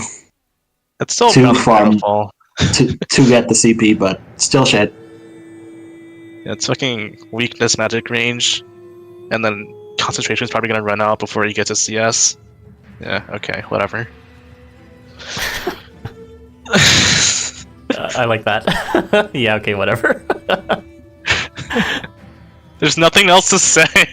Okay, he's very useful. I will say he's very useful for the farm quest, so I can put Taishakuten in the middle of the board. There you go. That is what his use is to me. Yeah, I think the movement expansion is probably the most useful part. He's fulfilling the role of a fucking ghost mob. Yes. Yeah, just use Leonan instead if you want that. Very cool. Okay, I think this is our personal best. Pathetic. We're done talking about this unit, so go ahead and read the chat. Tell us if there's anything that was even said during that time. Sad face, other sad face, various sad faces. They could have made him better. Are we referring to Takeminakata? If I'm going to be a game designer, I need to theorize and stuff. So I always like effects from other games and how they would affect, say, Housamo. I hate Life Wonders. Hi, show. Hello. Hi. Muppet Man and manages much mediocre mess. Yes. Nice alliteration. Is Takeminakata? Yes, Kaka is one word for this kit. A favorite unit of yours. So what do you do, Takemi? Yes. Sad life. He's a very cute Muppet. Takeminakata, the best unit to come out, and it's the truth. I love him. You don't even answer like my copies? question. Yes, give them to me. Which one? Oh. You're like, I do not associate with this man. I do not know him. Well, I don't know if he was asking me or Joe. He's probably asking you.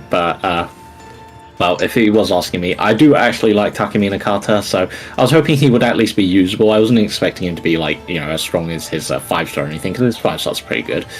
But this is, like, kind of a new low. It's, like I said, this is one of the worst kits we've gotten in recent history. like, I won't go so far as to say the worst, because, you know, I would have to actually... I would actually have to qualify that statement. I mean, I don't know, do you think it's the worst kit in Reprobus recent is history? worse than this for sure. I do think he's Yeah, but pretty Reprobus is below. free. Because I think he's actually even worse than Shinya, which is like probably the worst limited unit from last year, besides Reprobus. But yeah, so Takeminakata is definitely down there. Yeah, he's in contention for one of the worst units. Yes, give them to me. I'm more design over function, and I love his design.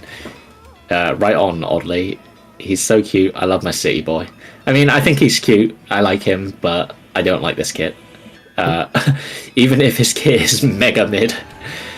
So you go into he's the definitely not mid. you go into the item exchange and Takeminakata's there, and every single time I get jump scared because it sounds like he's about to have a heart attack with whatever is happening with his heart palpitations. He looked at his kit. Easy joke. I can see that. He looked at his kid and died. There you go. He has Oh, guts, you so couldn't because unfortunately he he'll got be able to guts. see it. Okay. Oh, wait. I'll read the last few. At least the Reprobus was a shop unit, so you couldn't get him in your catchapoles. Love him. Art 10 out of 10. Kit 1 out of 10. I'm saying mid to be generous. You say that, but Amano Jaku is right there. I forget what Amano Jaku does. It's like buff reversal and buff reversal reversal. Okay, well, buff reversal immediately makes him more useful. Probably.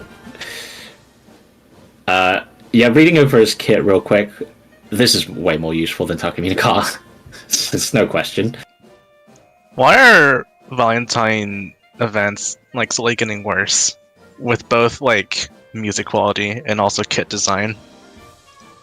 I don't think the kits are worse this year, to be honest, than last year. It's Like, I agree with Zervi, but this is like this is worse than every unit in Snowball Fight, so it kind of sticks out. yeah, I guess. But all the other units are, I'd say, pretty much better than whatever we had in Snowfight, except for the next one after this, I guess. Oh, No, yeah. no, I can fix them. Yeah. I can't actually fix them. You can fix them. Well, I believe in you. All right, we're gonna talk about the next topic. Harvey, guys, show us how to you fix can your man. just read those later. Okay, thanks, Algus. Okay, Hippolytus, Big Titty Rulemaker Man, Bolus 2, and other nicknames. This is a shot range, quote-unquote DPS, and he only really does damage if you can get a CS filled, which should be pretty easy, considering he has a lot of classes for that. He has turn start arousal, he has after hitting 8 CP himself, that's kind of at a shit rate. And he also has after buff CP as well, which is also at a mediocre rate compared to the other after buff CP selfish DPS units. But with those all combined, he actually does generate his CS rather quickly. Aside from that, he has HP loss reversal to allies and also purification to himself, plus charm resistance to allies at phase start. These, I don't think charm resistance will ever be too useful unless you actually slot him in for like a dedicated HQ counter, but whatever. And I guess the same for HP loss reversal, but I guess you can mix and match with fucking Christmas Nomad or Yoritomo if you're trying to keep everyone's HP at 100% for some reason. Right, I guess I'll talk about his damage now. So, I'm not going to talk about his normal damage because it kind of sucks, but if you have his CS up, he'll be doing like 33k with Brawn. And if you manage to proc his 30% HP limit thing, or yeah, and it's at max, so if he's at like 1 HP, he'll be doing 57k damage with not Brawn. I didn't do the calculation for both of those statuses because it doesn't really matter. But yeah, the weapon change blow, kind of a meme. It only serves to proc his after buff thing, but yeah, half the time he'll be shot range anyway, so it doesn't really matter. Alright, he also has fucking Curse and Abstract after hitting enemies. Neither of these are going to be too useful. I guess Curse is okay if you're trying to manage how much damage the enemy's doing combined with defense up. So I guess he can be pretty tanky. Or deceptively tanky. I don't know. I love how you're like scraping the bottom of the barrel by talking so in depth about the Curse, as if it's actually worth talking about. Okay, Curse and defense up, those are like... he'd be deceptively tanky, you know? And it's at an okay range too, so it's not like Shiro's you have to quickly hit the enemy. It does go to... It can spread pretty far. It can affect the entire board if you're in a tall map. So, there you go. Convincing. Yeah. ARs, doesn't matter. Don't use this unit. Okay, I'm done. Alright, let's see if we can break the record from before. What, for fast? Yeah, speedrun. Alright, what do you guys think? I'll go Serby.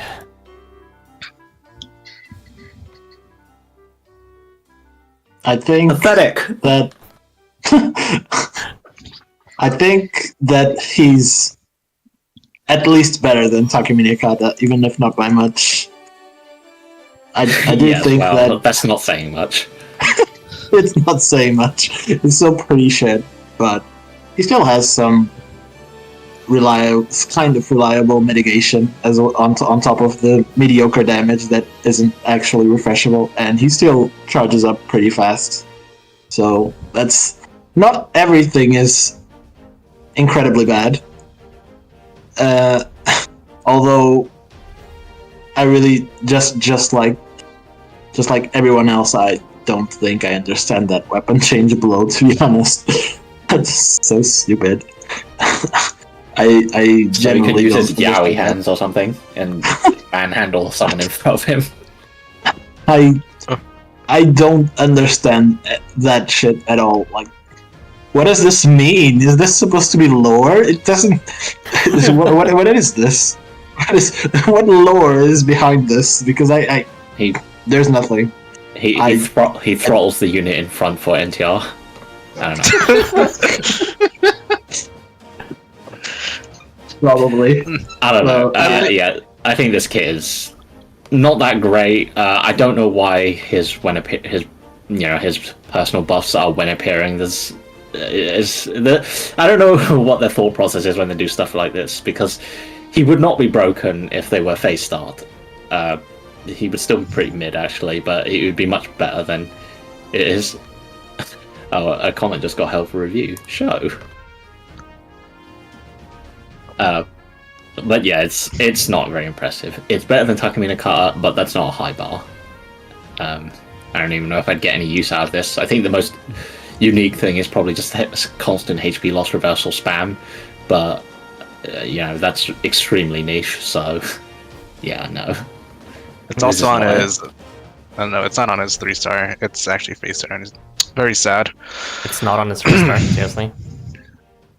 No, the timing isn't on his 3-star. It's face star instead of turn start, and it's at a worse range. Kuso. I think he's just designed hyper situationally. Between like waves of charge damage that's only moderate, and like boss killing blow damage when like bosses don't exist in this game, and constant flat down traversal, which could be useful admittedly if there were actually quests like that. I think they actually released a few quests like that at one point where you attack the enemies, and it was like around Akiba and Dragons maybe. They had some enemies that gave like flat damage every time you attack them. So it could be useful for that, for the prolonged strategies, because I think he might be the only unit who can refreshably apply HP loss reversal without moving.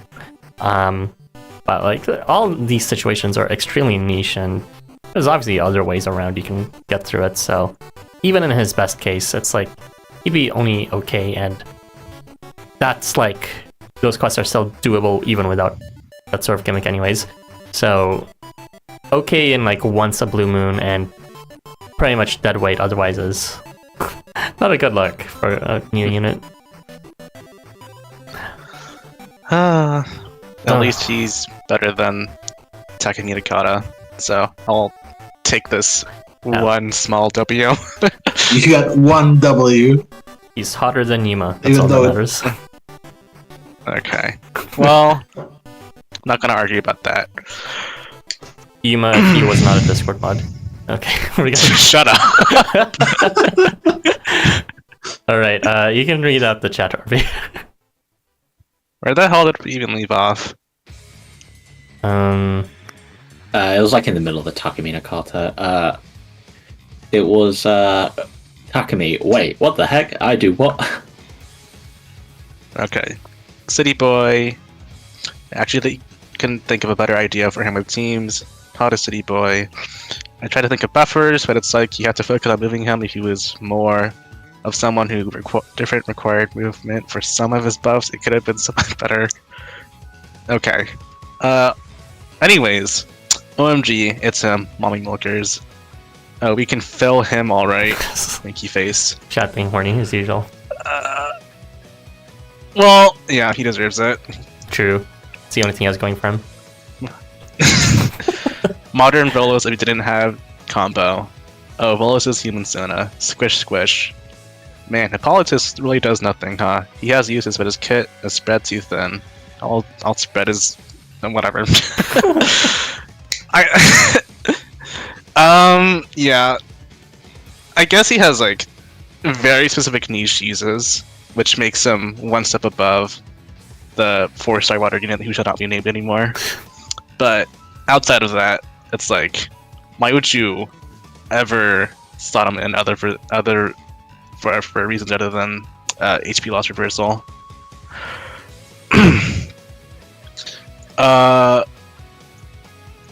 Harvey, he should touch me with his moss hands. Yeah, so apparently people thought that his moss hands were like his gloves, but no, those are his actual hands. So really something to think about if you have like. Finally, we can touch grass. Yeah. You're touching Russ. Yeah, so might be a weird sensation if you're in the bedroom with him. No, at least he can fertilize his plants faster. Okay. Here's a comment. Takemi, handshaking hippo, having incoherent kits. I think Hippolytus is like slowly inching towards something. It's not enough though. And it's not a good thing, but it is something. Hippolytus beats you to death for being horny in chat. Also reading his bio, he's basically just eyes in but not in denial.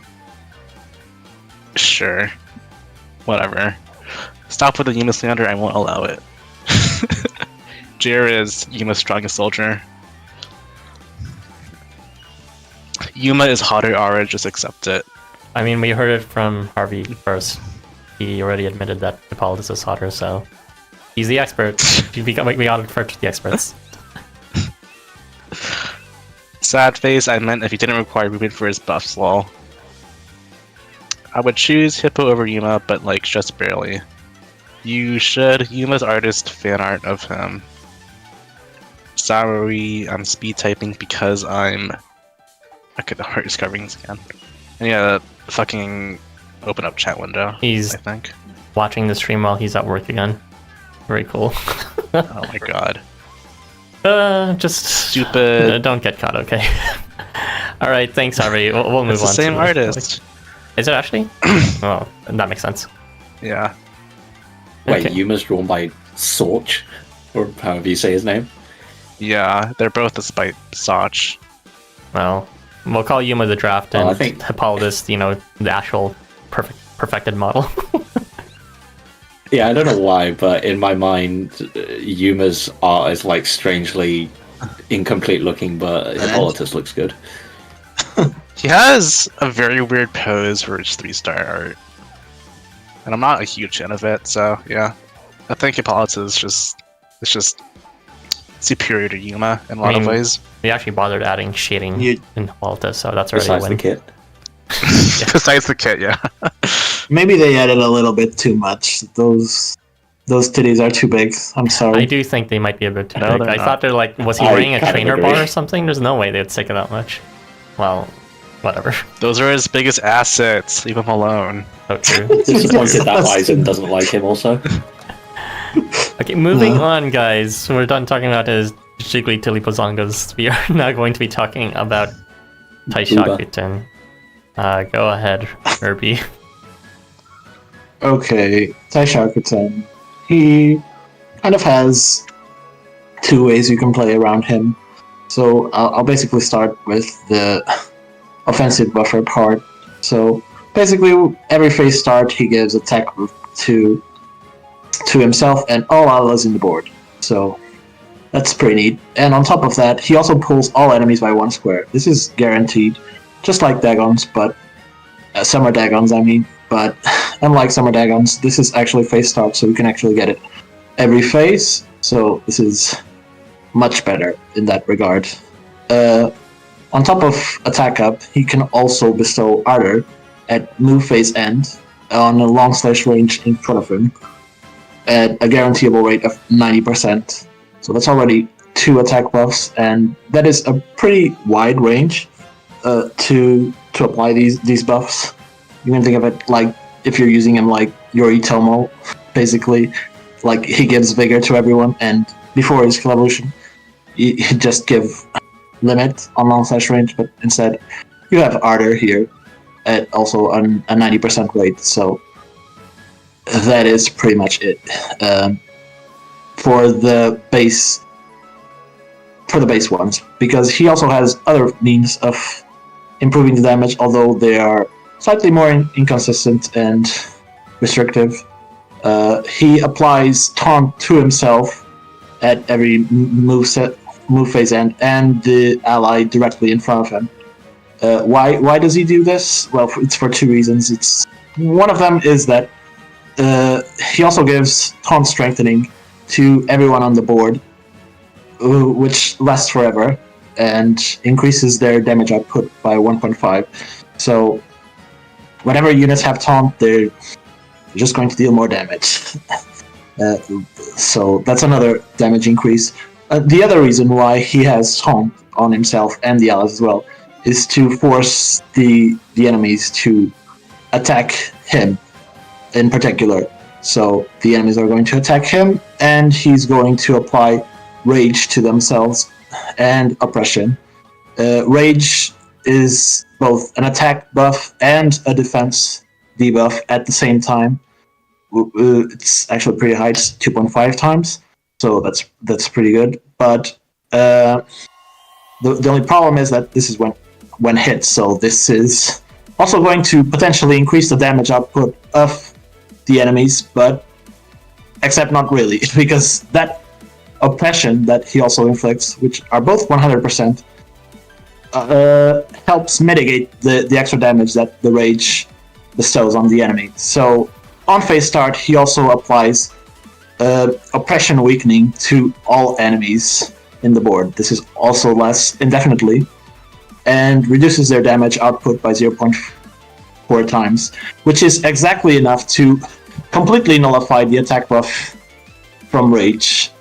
So there's no need to worry on that regard of if enemies are going to hit him, they're going to deal a lot more damage. No, they're going to deal the same damage. Though that brings us to one of the issues that he has is he doesn't have any means to mitigate damage for himself outside of just applying paralysis when he hits, and we'll reach that part later. He also has other forms of support whenever he's being used as this supportive unit, bestowing these buffs to his allies. He also bestows protection to allies on long slash range at a guaranteed rate on miss, and also removes a debuff from from his allies on long/range, although it's only at 80%. It's not guaranteeable, unfortunately, but it's still a pretty decent rate to have. So let's stop with the on missing part of his kit, because as I said before, he also applies his attack up, his ardor, and his taunt to himself. So this also makes him potentially a decent damage dealer, especially since he has all these guaranteed methods of increasing his damage.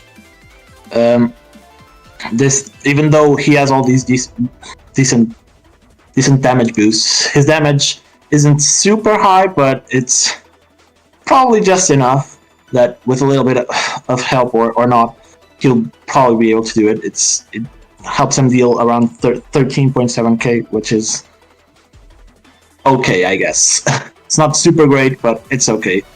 Also, to top it all off, he also pulls all enemies at the phase starts, which helps him increase his reach as well.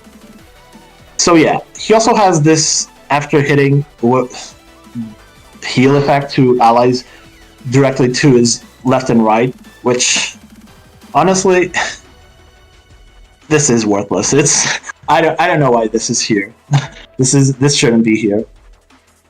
But yeah, I'd say he's a pretty decent unit with two different distinct roles. He isn't the best at both of them, but he's definitely pretty good and reliable at both of them. Like he's capable of bestowing all these buffs for free. It's a pretty decent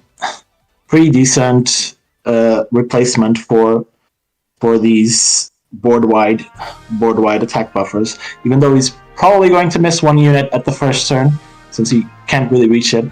With a bit of ferrying around, you can potentially reach two other units on the board very easily without a lot of restriction. For instance, if you're using Yoritomo, you're very restricted on his positioning and on his localized amp. For starters, his limit is on turn start, so instantly, for units to take advantage of it, he needs to start below them. And after the skill evolution, he needs to immediately he needs to miss to actually apply his concentration and the other units to be on slash range, which is very limiting, especially for the first turn. So I'd say it's a decent alternative in that regard. I didn't mention the CS because he doesn't really have any means of charging his CS outside of just attacking and ardor. Although you can still potentially charge it like every 2 turns if he does get it up. He probably won't unless you're doing these farm quests. He's going to be able to bestow guts to himself and apply paralysis to literally the whole board, which is funny in my opinion, and also gains a little bit of extra damage against paralysis. So yeah, I'd say for farming, he's a pretty decent unit, especially since he can equip the Blossom Booster AR and has some pretty decent attack buffing capabilities on And top the Seed of Booster. being able to Blossom Booster And the Seed Booster. and the seed Very important. seed boosting doesn't exist, Star, but sure, I can say it. I kind of just forget that seed boosting exists. Sorry, but yeah, Open your heart, Irving. you can equip both. No, it's Get the over. invaders are accepted into your heart already. I will say that I've been saying a lot of good things, even though I did say he's kind of pretty bad at his own self-protection because he doesn't have any means to mitigate damage for himself outside of that paralysis. He also has the downside of not having a guild on this card, so you can't actually improve his capabilities through spamming your guild affiliations on him, just like the next unit. So that's pretty sad. But also, not that sad if you're using him purely for the attack buffs and less for the attacking part of his kit. So yeah, that's all my thoughts. I'd say pretty decent unit. I think both of the 5 stars here are pretty decent, but yeah, pretty decent. Ara refuses to go first. I just feel like in a lot of past streams, I always went first and took all the ideas, and everyone just like, yeah, meme statement. Let's move on. So it's better for you guys to move first, since otherwise there'd be nothing else to say. But how about I say my meme statement first? Ara is the idea man. He has all the ideas at his disposal. I mean, it has happened a number of times. I said everything in my notes, and then I was like, yeah, you said pretty much everything I wanted to say. That's I'm like, what am I... I'm sorry for trying, jeez. So, yeah, you guys should go first. Yeah. Whatever. Okay.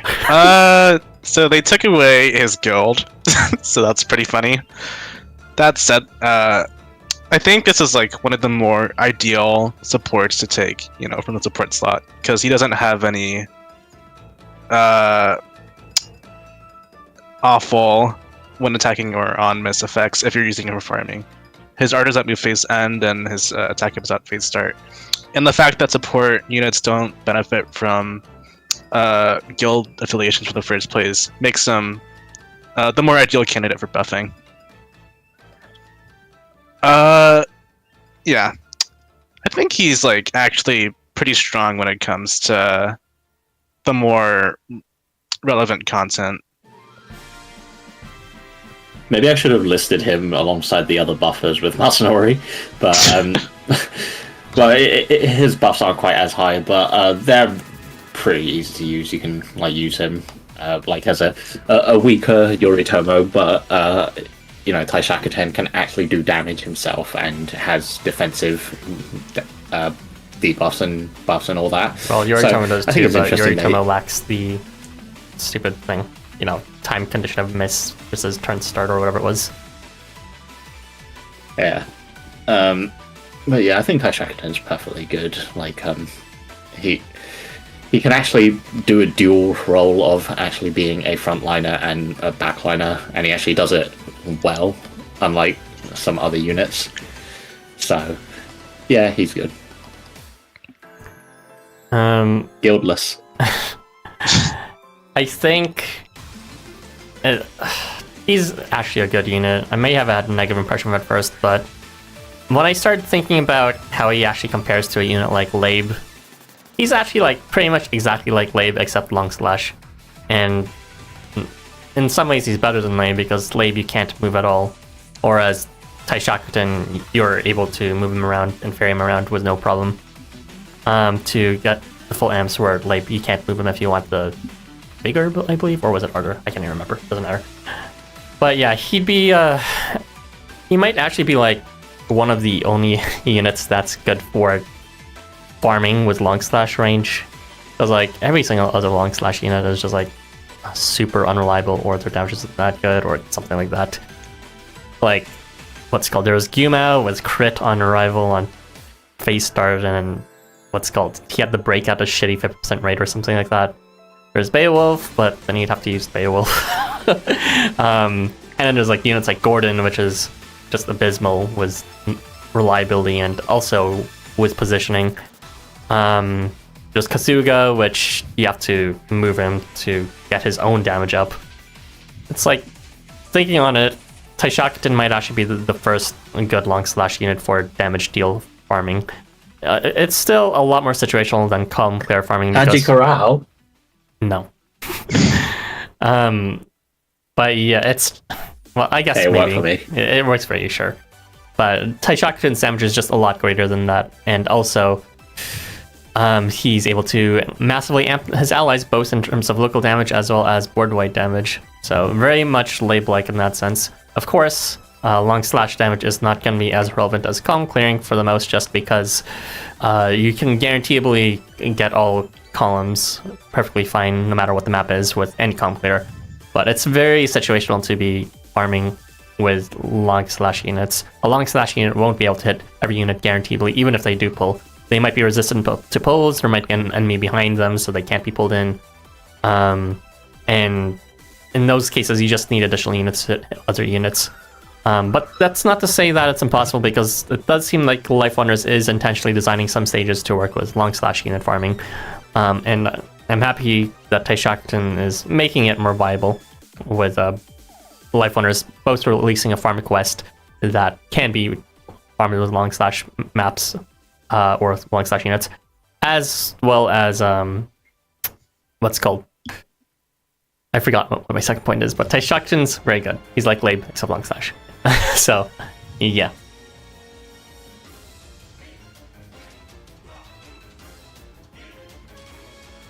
Awesome. Okay, cool. No one gives up. It's just waiting for Krampus, I guess. Why is it every time I don't... Okay, whatever, man. Whether I go first or at last, no one ever has anything to say after me. I see how it is. What? You went last! What do you mean? That was like, come on, whatever, man. It's like, I went first and no one said anything. Do you want us to bounce off your closing statements? Maybe I'd feel less alone. For Krampus, I will forcefully, immediately say, okay, moving on. Whatever. We're moving on now. Go ahead and read the chat for us, so Urbu. Where did we leave off again? Was it? Yes, it sucks. It was quite a while So ago. probably, Yeah. probably that. Yeah. Wrong. Wow, a lot of deleted messages. Goodbye, You Ramino. should read Ramino Shorts. Let me read. It says, "Hi, how are you doing?" The characters. Oh my god, those are very funny deleted comments. Okay, moving on. Modern Yoritomo, kinda worse, but kinda better than him too. Yeah, he's kind of in the middle. Like, I'd say he's better than Yoritomo for farming, but he even though his buffs are weaker than Yoritomo's, his positioning and support for farming are a lot better than Yoritomo's. I like how, despite not wanting him, he was the only guy who appeared in my polls. Sad face. Well, maybe you should get better taste. There you go. Thanks for the stream, guys, as Prisma donated 5 CHFs. I don't know what CHFs are. It's around a bit over $5. You want to say something? Yeah, thank you for the donation, Swiss Prisma. francs. Much appreciated always for your support. You know, this does take a lot of effort to prepare, so little things like that make me feel like, yes, I'm making bank from this, even though it's not. That's not. But it's helpful psychologically. So thank you. Okay, moving on then. Rip Romino English Ganyu. I don't know what that means. It's the guy who got deleted. I believe you are. It's the bot. I don't know what Ganyu means. He just talks a lot like a bot. What's his name? Never mind. He's talking. I a looked lot at his channel, and there is like weird content on there. It's like AMVs, but like with a bunch of different shit. Wasn't like that the channel that cape. had like the guy going to the supermarket with Housamo characters or something? I don't know. I don't know, man. I have no idea. But, well... Oh, from the way the second comment was typed, I thought it was just like some bot that was like I thought taking so too for several terms times, from... but I think he just doesn't Sorry, speak shit. English, and he speaks Japanese, but he's like comes off as really bad as results when he tries to speak English. Sorry. No habla. I appreciate international audiences, but you are at risk of sounding like a bot. Just keep that in mind if you don't actually know English. Yeah, moving on. I have no idea what Asha is. He can clear wide maps, and that's always going to be good for me for an event. You don't use Kyuma anyways. Yeah, that's pretty weird. I mean, I guess he really couldn't in that FKRA quest because of the reflect or whatever was going on there, and nullify debuff. Shiva wasn't even a booster, so El Bozo. Rest in peace. Yeah, you can't even use Shiva on this one because you have to use all the summoners, even if you don't pull. So rest in peace. Shiva wasn't even a booster for F-Card either, so that's not gonna stop Hidden. Know what you're talking about. Well, yes, but that could have been because he didn't pull on the F-Kari banner and didn't have any boost units. Since it was very limited. I don't know about that, but okay, sure. Is my English that bad? Is it? It's not bad, but it could definitely be worked on. If you want to hear more thoughts on it, in chat here is not the best place for it. But I understand you when you're talking Prisma, so that's the important part for the most. Okay, moving on. Joe says, I hate him. Angry face. Vlolos. Hi, Harvey. Nuh-uh. Thanks, Prisma Heart. I got him twice in Temple, so that's a thumbs up. What do you mean, nuh-uh? Must be slow at your work. Message deleted. Right. Take love. I say we riot Life Wonders headquarters and make them give him a better kit. Did not realize you can use Tai as a weaker Yoritomo, whatever. He's probably better than Yoritomo. I think it's Yoritomo. Yeah. He's better in some aspects, worse in some. I'd say they're around the same, but for different things, depending on what you actually need. And also, my chat went completely off the rails, and I lost where I was. Long slash buffer, okay. nausea face. Not that nausea. Long slash buffer, say nausea face. Nausea face. The face I make when I see nausea. Nausea face. No! No, but she's cool. Not she's. They're cool. That character is tripping everyone up. But yeah, we'll have to make sure to make that joke when they get variant. No. Okay. Hecate gets a pass. Fuck you. Circumference accent low. Life Wonders don't take guilds away. Ara is the icebreaker. Oh right, speaking of the guilds away. His initial affiliation was a temporary affiliation to begin with, so it was kind of expected of him not to get an affiliation, but then again, they gave Dagon Wiseman affiliation in a summer event, so why couldn't they just give him and Krampus a random ass That was guild? their give everyone a guild for no reason era since they were introducing the affiliation feature. That era is over now. Now we're getting the reduction of guilds. That's how it is now. Well, it makes sense for him, yes, I get it. But still, it's upsetting anyways, because his affiliation was supposed to be temporary in his base card to begin with. But still sucks that he lost it anyways. Go away, Harvey, cat in a box. I'm this guy's #1 hater. Ara longs for a better long slash.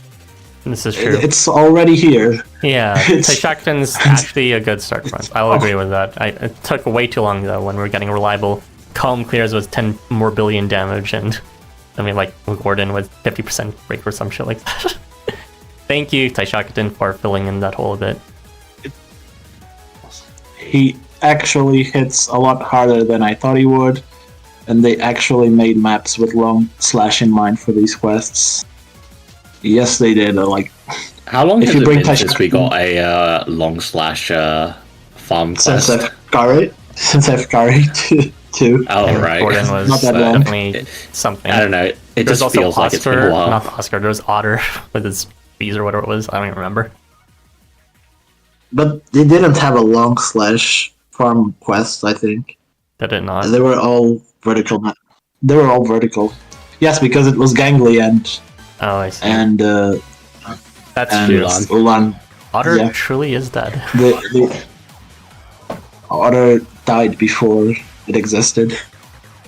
I'm gonna have to dip.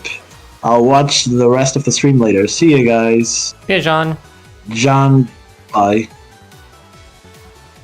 The biggest crime is that this alt could have been a summoner, but decided, nah, my business district needs me.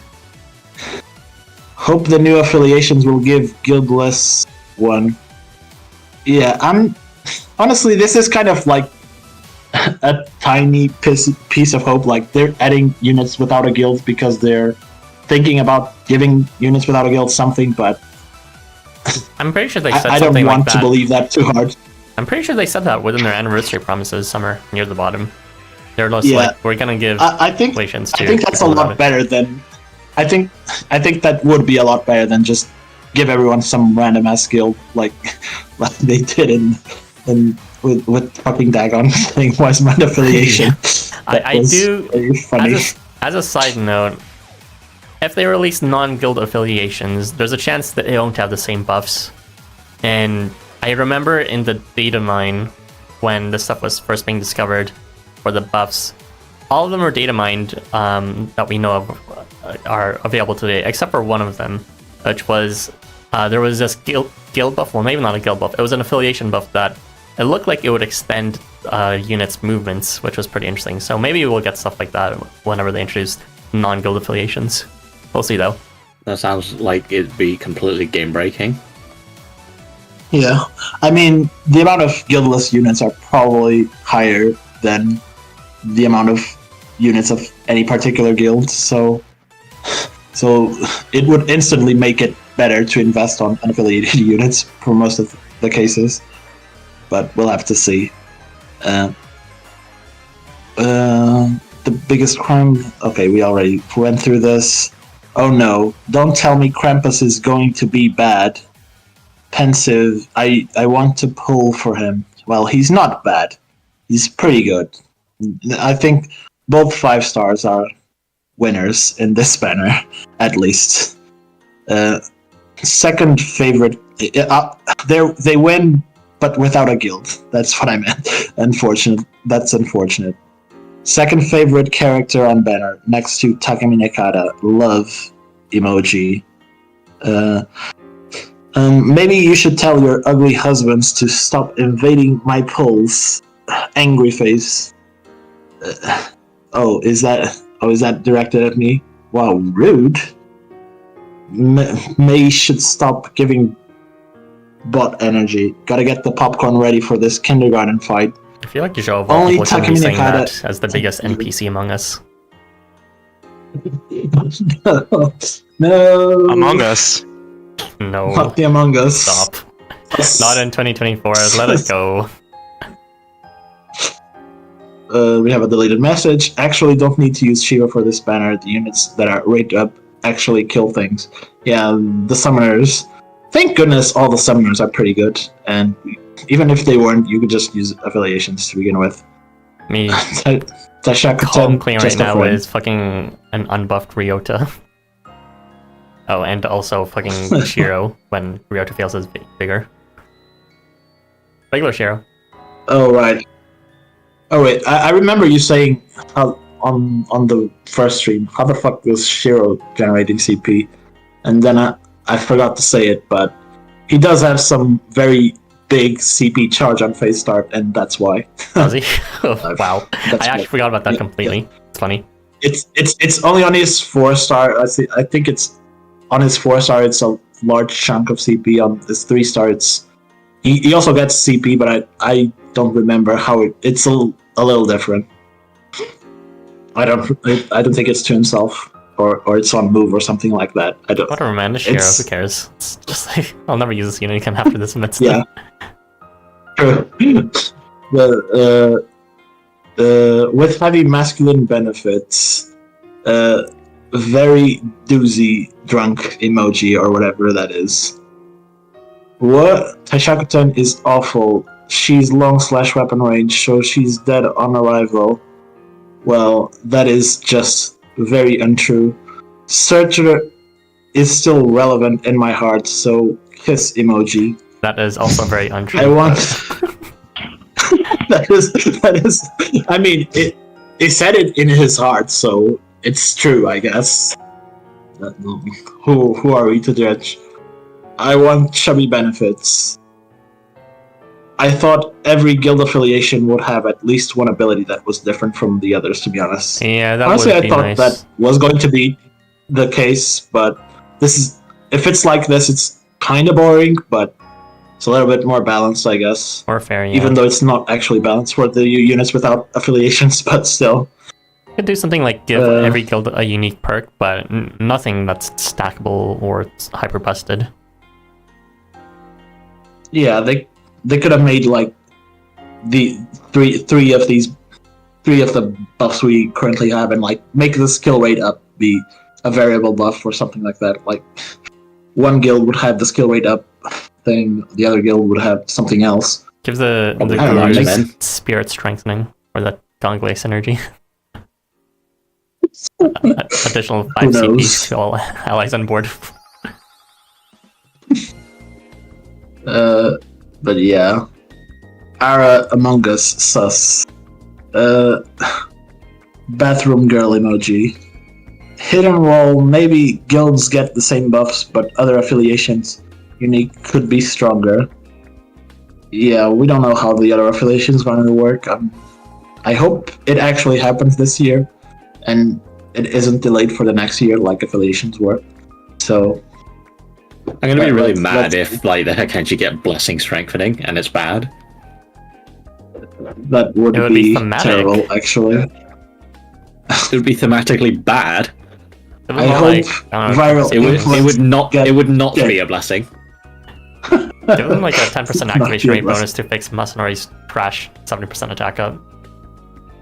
Honestly, I think the percent rate up would be very good for all the Akenshi, because I'm pretty sure all of them have pretty shitty rates on their base cards and all that. Yeah, so I'm pretty sure it would help every single one of them in some way. Between the after buff effects of Yasuri or Masashi, or the... what's it called? Other shit effects. I can't remember any of them suddenly. The blessing effects from all of them. Yeah. Give Roppongi units like 10% coin boost. No, 20% each. That's just unfair. I hope that doesn't happen, but also I kind of want it to happen as well because I want more coin. But also I don't want it to happen because I don't want to be forced to use tycoons. But yeah, that's all the comments there are. That was a lot. Yeah, it was a lot. Surprisingly, I guess people really like Takeminakata, or at least have a lot to say about him. Anyways, we're gonna move on to the very last topic, which is obviously the last topic because everyone loves him so much. It is going to be Krampus. This is going to be finished off in more ways than one by RV Kais. Go ahead.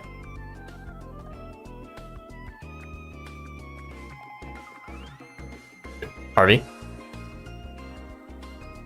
He's dead. I'm here. My mic is You muted. lost Harvey. Oh, okay, yeah. This is the other big boobed man of the banner. So this is basically a Christmas Zhurong replacement-esque. He starts off with 100 CP right off the bat, and it's a board right CS, so that's pretty nifty. He has a fair amount of multipliers as well. If you keep him stationary, he'll keep his CS for the next turn by giving himself CS lock, and also applying remove debuff to himself. So it'll ensure that he'll always have his CS ready if you choose to CS lock him. And he also has this after debuff ardor to himself. So in this sense, if you delay his CS, it will be stronger for the next turn, much like Christmas Zhurong. Some of the other buffs that he has for himself is this arousal strengthening, which can trigger with this after buff arousal at 70%. Kind of a shitty rate, but it's semi-fixable if you skill seed him, and with the prayer it turns to 90%, I guess. And he also applies taunt in this 3x3 range, and this only exists for the purpose of his taunt advantage, which gives him another 1.5 multiplier against enemies with taunt. So at SALV1, his charge skill will be doing 7.8k without taunt or arousal strengthening. If you have either taunt or arousal, you'll be doing 12k damage. If you have neither but you proc Ardor, you'll be doing around 20k. And if you have all these multipliers combined, you'll be doing 42.5k damage. So this is actually rather respectable, considering this is upward rate CS, and it's not accounting for any other buffers on your team. Outside of that, he also has this nifty Vigor Strengthening, which increases his CP by 20 at the end of the turn, if he has Vigor. Which is nice, since he does have Vigor from his CS. So, with Arousal and Ardor and Vigor, he's generating between 35 to 40 CP at the end of the turn. So, I think this is kind of neat because now he can actually generate his CS every turn if you bring Christmas Ryota or Surtr Behemoth, and he attacks enough enemies with CS. So he's essentially like base Shiva in this sense, but you can actually buff him, so that's nice. He doesn't have a lot of defensive options. He has like the stationary tenacity to himself, but that's it. But that's just one defense buff, and then he also gets, I guess he has protection to his allies at turn start, but that's even more limited. Am I missing anything? I don't think I am. Right, That's basically it, actually. Okay. Rather simple unit, all things considered. Yeah, it's very difficult to resist the urge to compare him to Christmas Jurong. In fact, it'd be easier to describe him as Christmas Jurong and then explain what the differences are, because it's kind of shocking how almost exactly it's implemented with the charge on demand. The main differences, of course, is unlike Christmas Jurong, he can get his damage even if you don't move him directly. That's Jurong's biggest weakness, most likely, because you need to move Jurong to get his crit. If he's kind of like, you also are encouraged not to move him at all if you're trying to wait for another turn, which can be a bit annoying from my experience. But there are some also downsides to Krampus that Jurong doesn't have. For example, guildless behavior, so Jurong can just get his damage a lot higher just if he invests in his guild. Unlike in Krampus here, who doesn't have one, because Santa School students take that L. There's also the fact that he doesn't really heal his allies, mostly just heals himself, but I mean, that's kind of a very minor factor. In reality, you can make the comparisons of whether you should use one or the other, but as a matter of fact, they're good with working together with each other, as you can see in this footage. Because they're on demand, you can have them handle turns 2 and 3 respectively, or whichever order you want them to do, where you can just use some random turn 1 board wiper for the other one. Or you could use one of them as a turn 1 board wiper. It doesn't really matter, and if you bring Behemoth or Ryota, then you can just have them alternate indefinitely like that. Very nice and strong. But yeah, the potential for full charge uptime with Krampus is quite nice, as he said. Kind of acting like a Shiva in that sense, with getting nearly 50 CP natively to himself. He also acts a bit like River Shiva in terms of his damage is more amplified towards just the 3x3 blocks directly ahead of himself, which could be an interesting new sort of way of Life Wonders exploring damage amp. Amp that is just, inflicted within a local region on the enemy side. But yeah, it's outside of his charge. Unlike with Christmas Jurong, who has utility of at least, hitting the enemy and denying their movements, Krampus almost does like nothing at all outside of his charge, so besides defending his allies. So keep that in mind. He lives and dies by his charge. Doesn't really do anything other than that otherwise. I mean, I think it's nice enough that he has the on-demand all-range CS that you can stock. So one time I was trying to figure out a setup to do like a it was like a 2-turn clear, and clearing them in 1 turns each. And I used Jurong for it because I can store his charge for use later. And having another person who can do that is really nice for flexibly making all range board wipes to just get the 1-turn clears. So you could easily just use both Krampus and Jurong together if you wanted. Yeah. I don't know if you should, but I mean, it's definitely adds to the flexibility.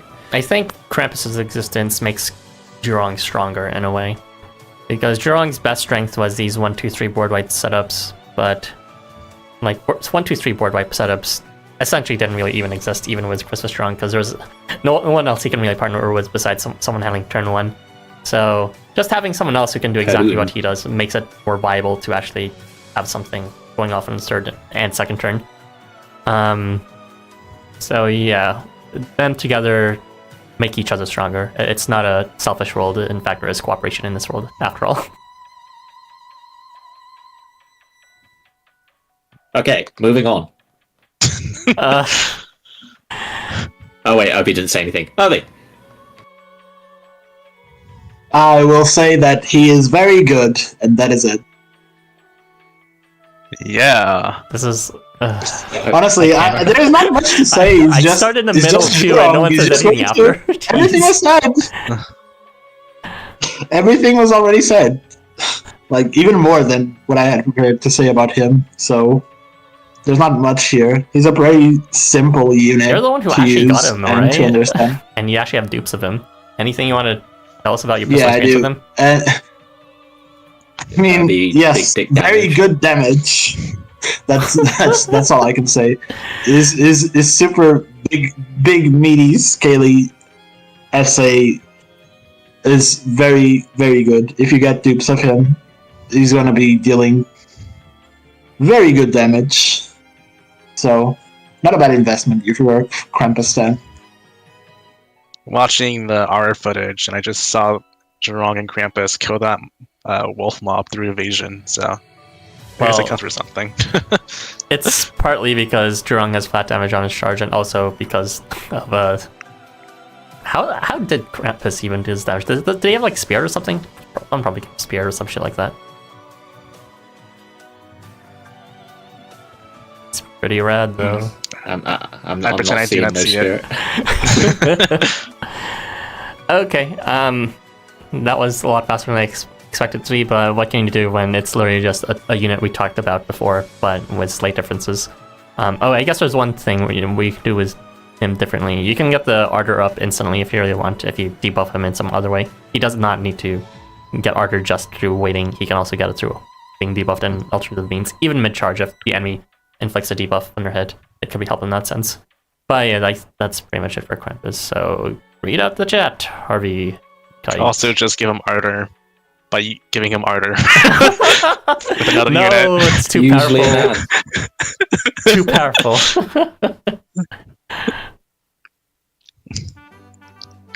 Alright.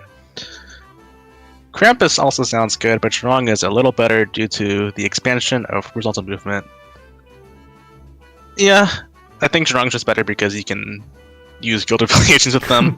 The Krampus, you don't actually need to move him directly. You can actually ferry him with another unit, so he does have that advantage, I think. I can't remember the last time I used a level or skill seed. My coin amount has been dreadful, for over a year.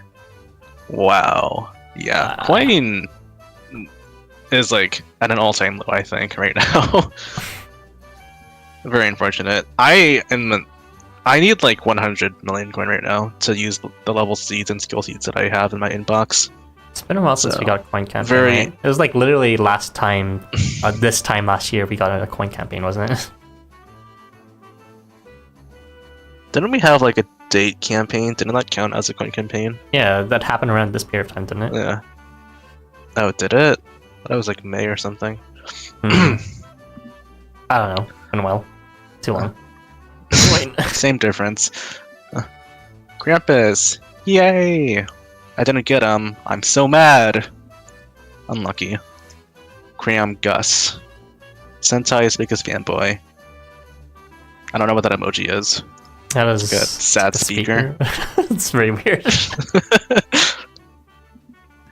These YouTube emotes are certainly something. I think they can be funny, but yeah. Wrong. Mango still pulling for Krampus. My brother got his variant. Nice. I wonder if Ripped has pulled for him yet. God, I haven't seen Zor in so long. Yeah, me neither. I forgot if I asked. Maybe I should ping him or in. not. Maybe someone should ping him in the wiki channel. He sometimes replies like that. He's too busy saving for that Marco variant. Well, he's gonna keep saving then. Ripped. Marco I do not. Oh no, he did get him. Yeah, RS has a level 90. Level 90. Insanity. His Krampus is Valentine's Krampus is level 90. I'm looking at it right now. It took me a moment to I read it out and then I was like, wait a minute, 90. Oh, I don't have him added. I'm so sad. I had to use Irby's unseated Virgin Krampus. Just kidding. Your Krampus is fine, Irby. I'm already using someone else's who's at level 76. Sorry, Irby. Okay. That is it. I'm using Irby's Krampus because Krampus is irrelevant to my clears because Valentine's Mori is. In some way, Krampus is better on support than Jurong just because Jurong can't use affiliations in that way. But, or Valentine's Mori, the Jamboree. There will be no more Valentine Mori talk in this stream. Neither of them are going to be used because their AR selections are shit. Fire. Eighth Amendment. Well, maybe. Okay, that's it for this discussion. Thank you for joining, everyone. So, guys, what did you think about the Valentine Crossroad? The music, the theme of flowers, the length of it, the kits and the art. Open your heart. It's too long. The 4 stars are salvaged only by Masanori's existence, and the music is forgettable. I got you mentioned the music first, Nara. It really shows what's on your mind right now. I don't think the music is... Well, I don't think the shot music is that bad. It's fairly relaxing, to be honest. I think the music is shit, to be honest. You did mention that earlier, yeah, which is why I was pointing out I thought it was fine. The one in the battle is a bit weird, though. Sounds like wall music or something. Milk said that he's now dreading whenever they. I'm also not a fan of the theme, but at least the units are cool. Milk is dreading whenever the what? Milk mentioned that he's dreading whenever they show off the shop music and the character previews now, because it shows that the battle theme is going to be garbage. What is this prediction? I think it's like a phenomenon. Yeah, it happened with fucking Jurassic, I'm pretty sure. Oh, I guess it makes sense. They're gonna showcase, they usually would prefer to showcase the excitable music in those things, but if they're showing off the relaxing one, then they're hiding the trash one for a reason. Yeah. So they're testing the new dialogue flagging system now in the event story.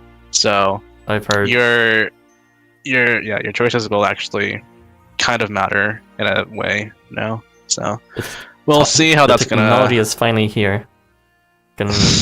Finally, a VN where your decisions have consequences. Very weird, huh? Wow, it's such originality, such innovation. When will you learn? Your actions has consequences!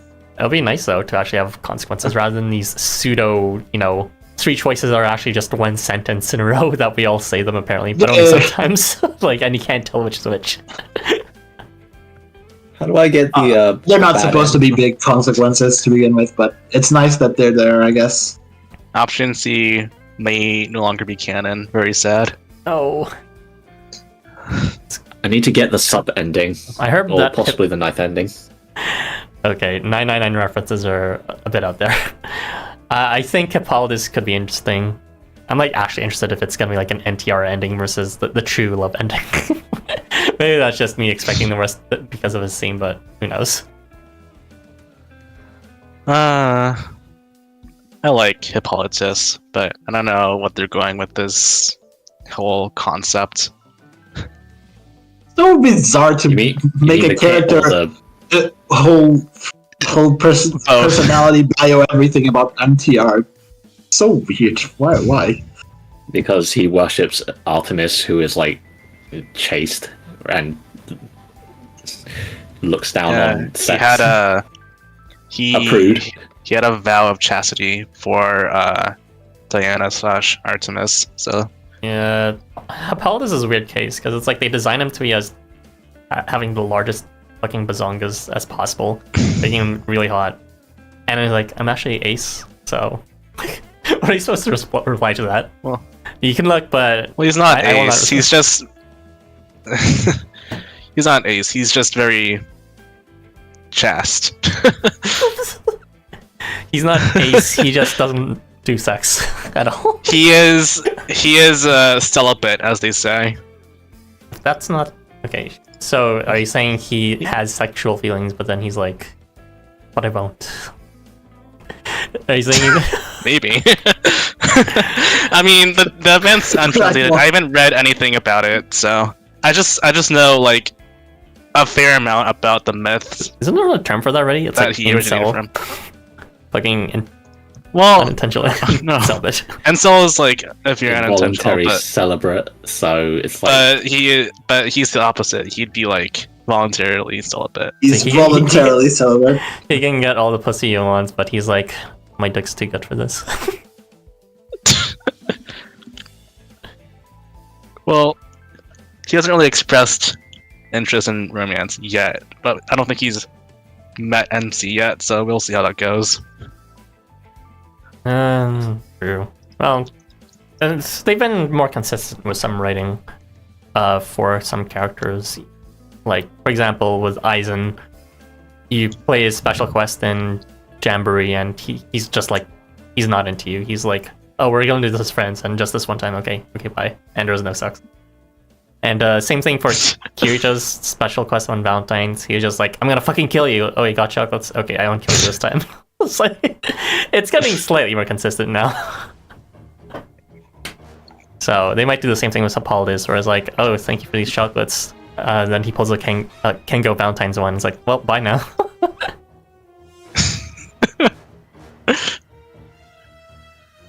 I don't think there's any porn of him yet, surprisingly, so... God, much to I think don't about. think if you want to look that up, considering what his theme built in is, but sure. No. It's all going to be MTR, isn't it? This fandom is not that degenerate. I don't think there's, like, an actual, like, niche kink space for that in this fandom.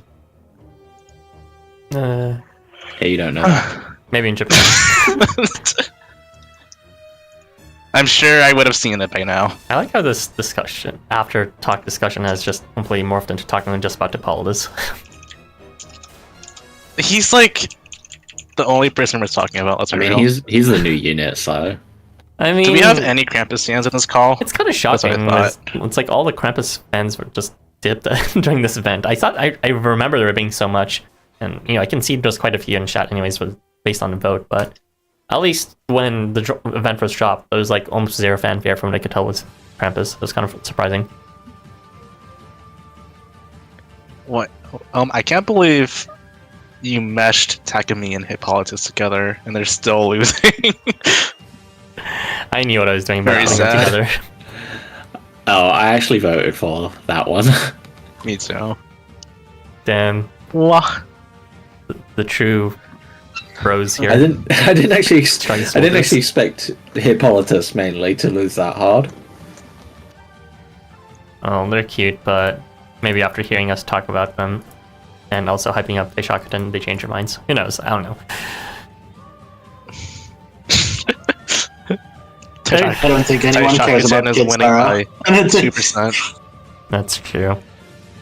I don't know, just pull for the one you think is hot. It's like this game's easy anyways. It's fine.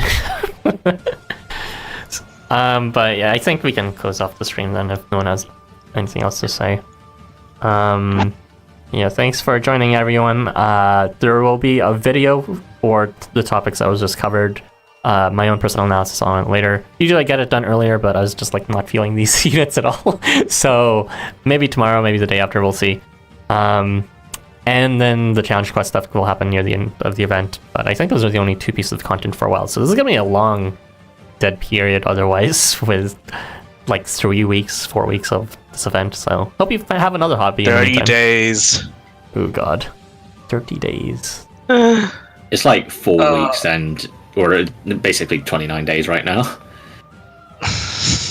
Veg. At least they want to extend it, right? Don't tempt them. How long was Snow Fight's original duration with the extension, actually? Was it like maybe 3 weeks or 3.5, maybe. But they introduced the other campaign right after, so they had something planned anyways. I forget what. But they extended it, so it was ugly.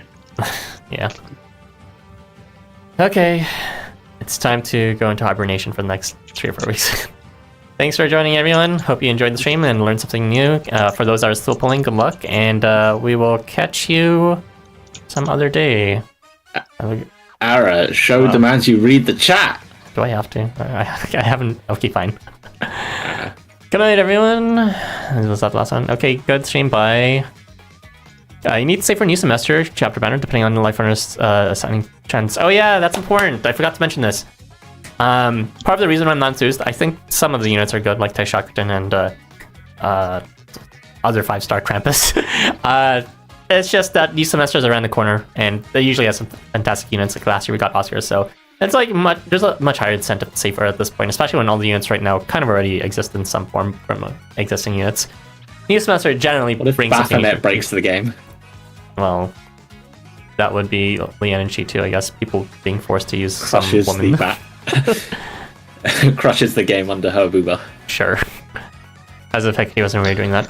The niche kinks belong to Idos. She wasn't. You had something to say, Harvey? You're just like very exasperated there for a second. Huh? Sorry, I was trying to check how much. Okay, so Snowflake got extended by 10 days, so I do think it was actually like 4 weeks. So around the same duration as this.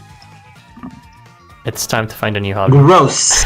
maybe I'll stream Splatoon when the new DLC comes out. Who knows? There'll be a good time to do something during this dead period. I'm already like halfway done farming the shop. It's like crazy. That's what happens when you don't pull and you have no one to level up. Keep farming the event for coin and rank experience. Yes, the end game. No thanks. Most of the Krampus fanfare came from Rip though.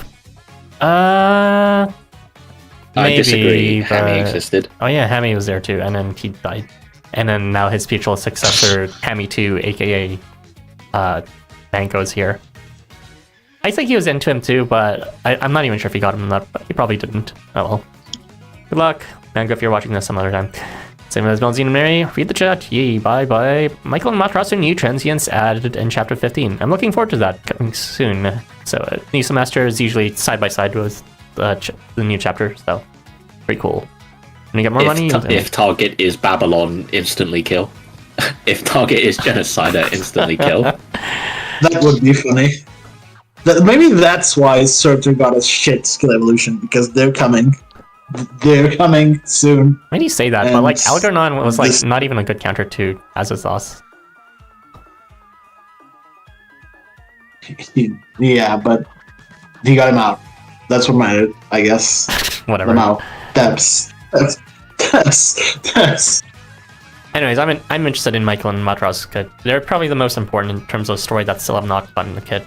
So in terms of story wise, yeah, I'm interested in seeing what they cook. When you get money, you'll donate again. Much appreciated, but not working and in uni. Hey, good luck with your current coding for your video games and your current practice, whatever you're doing right now. See you later, Oddly Rival. You'd love that. Thanks for the stream, guys. Wish you success and fame. Joe, keep working. Seriously, why are you even here, Joe? I got a 600 word SH right after this. Good luck with that. You want to go? What's stopping you? Money. Increase the Everyone. font size.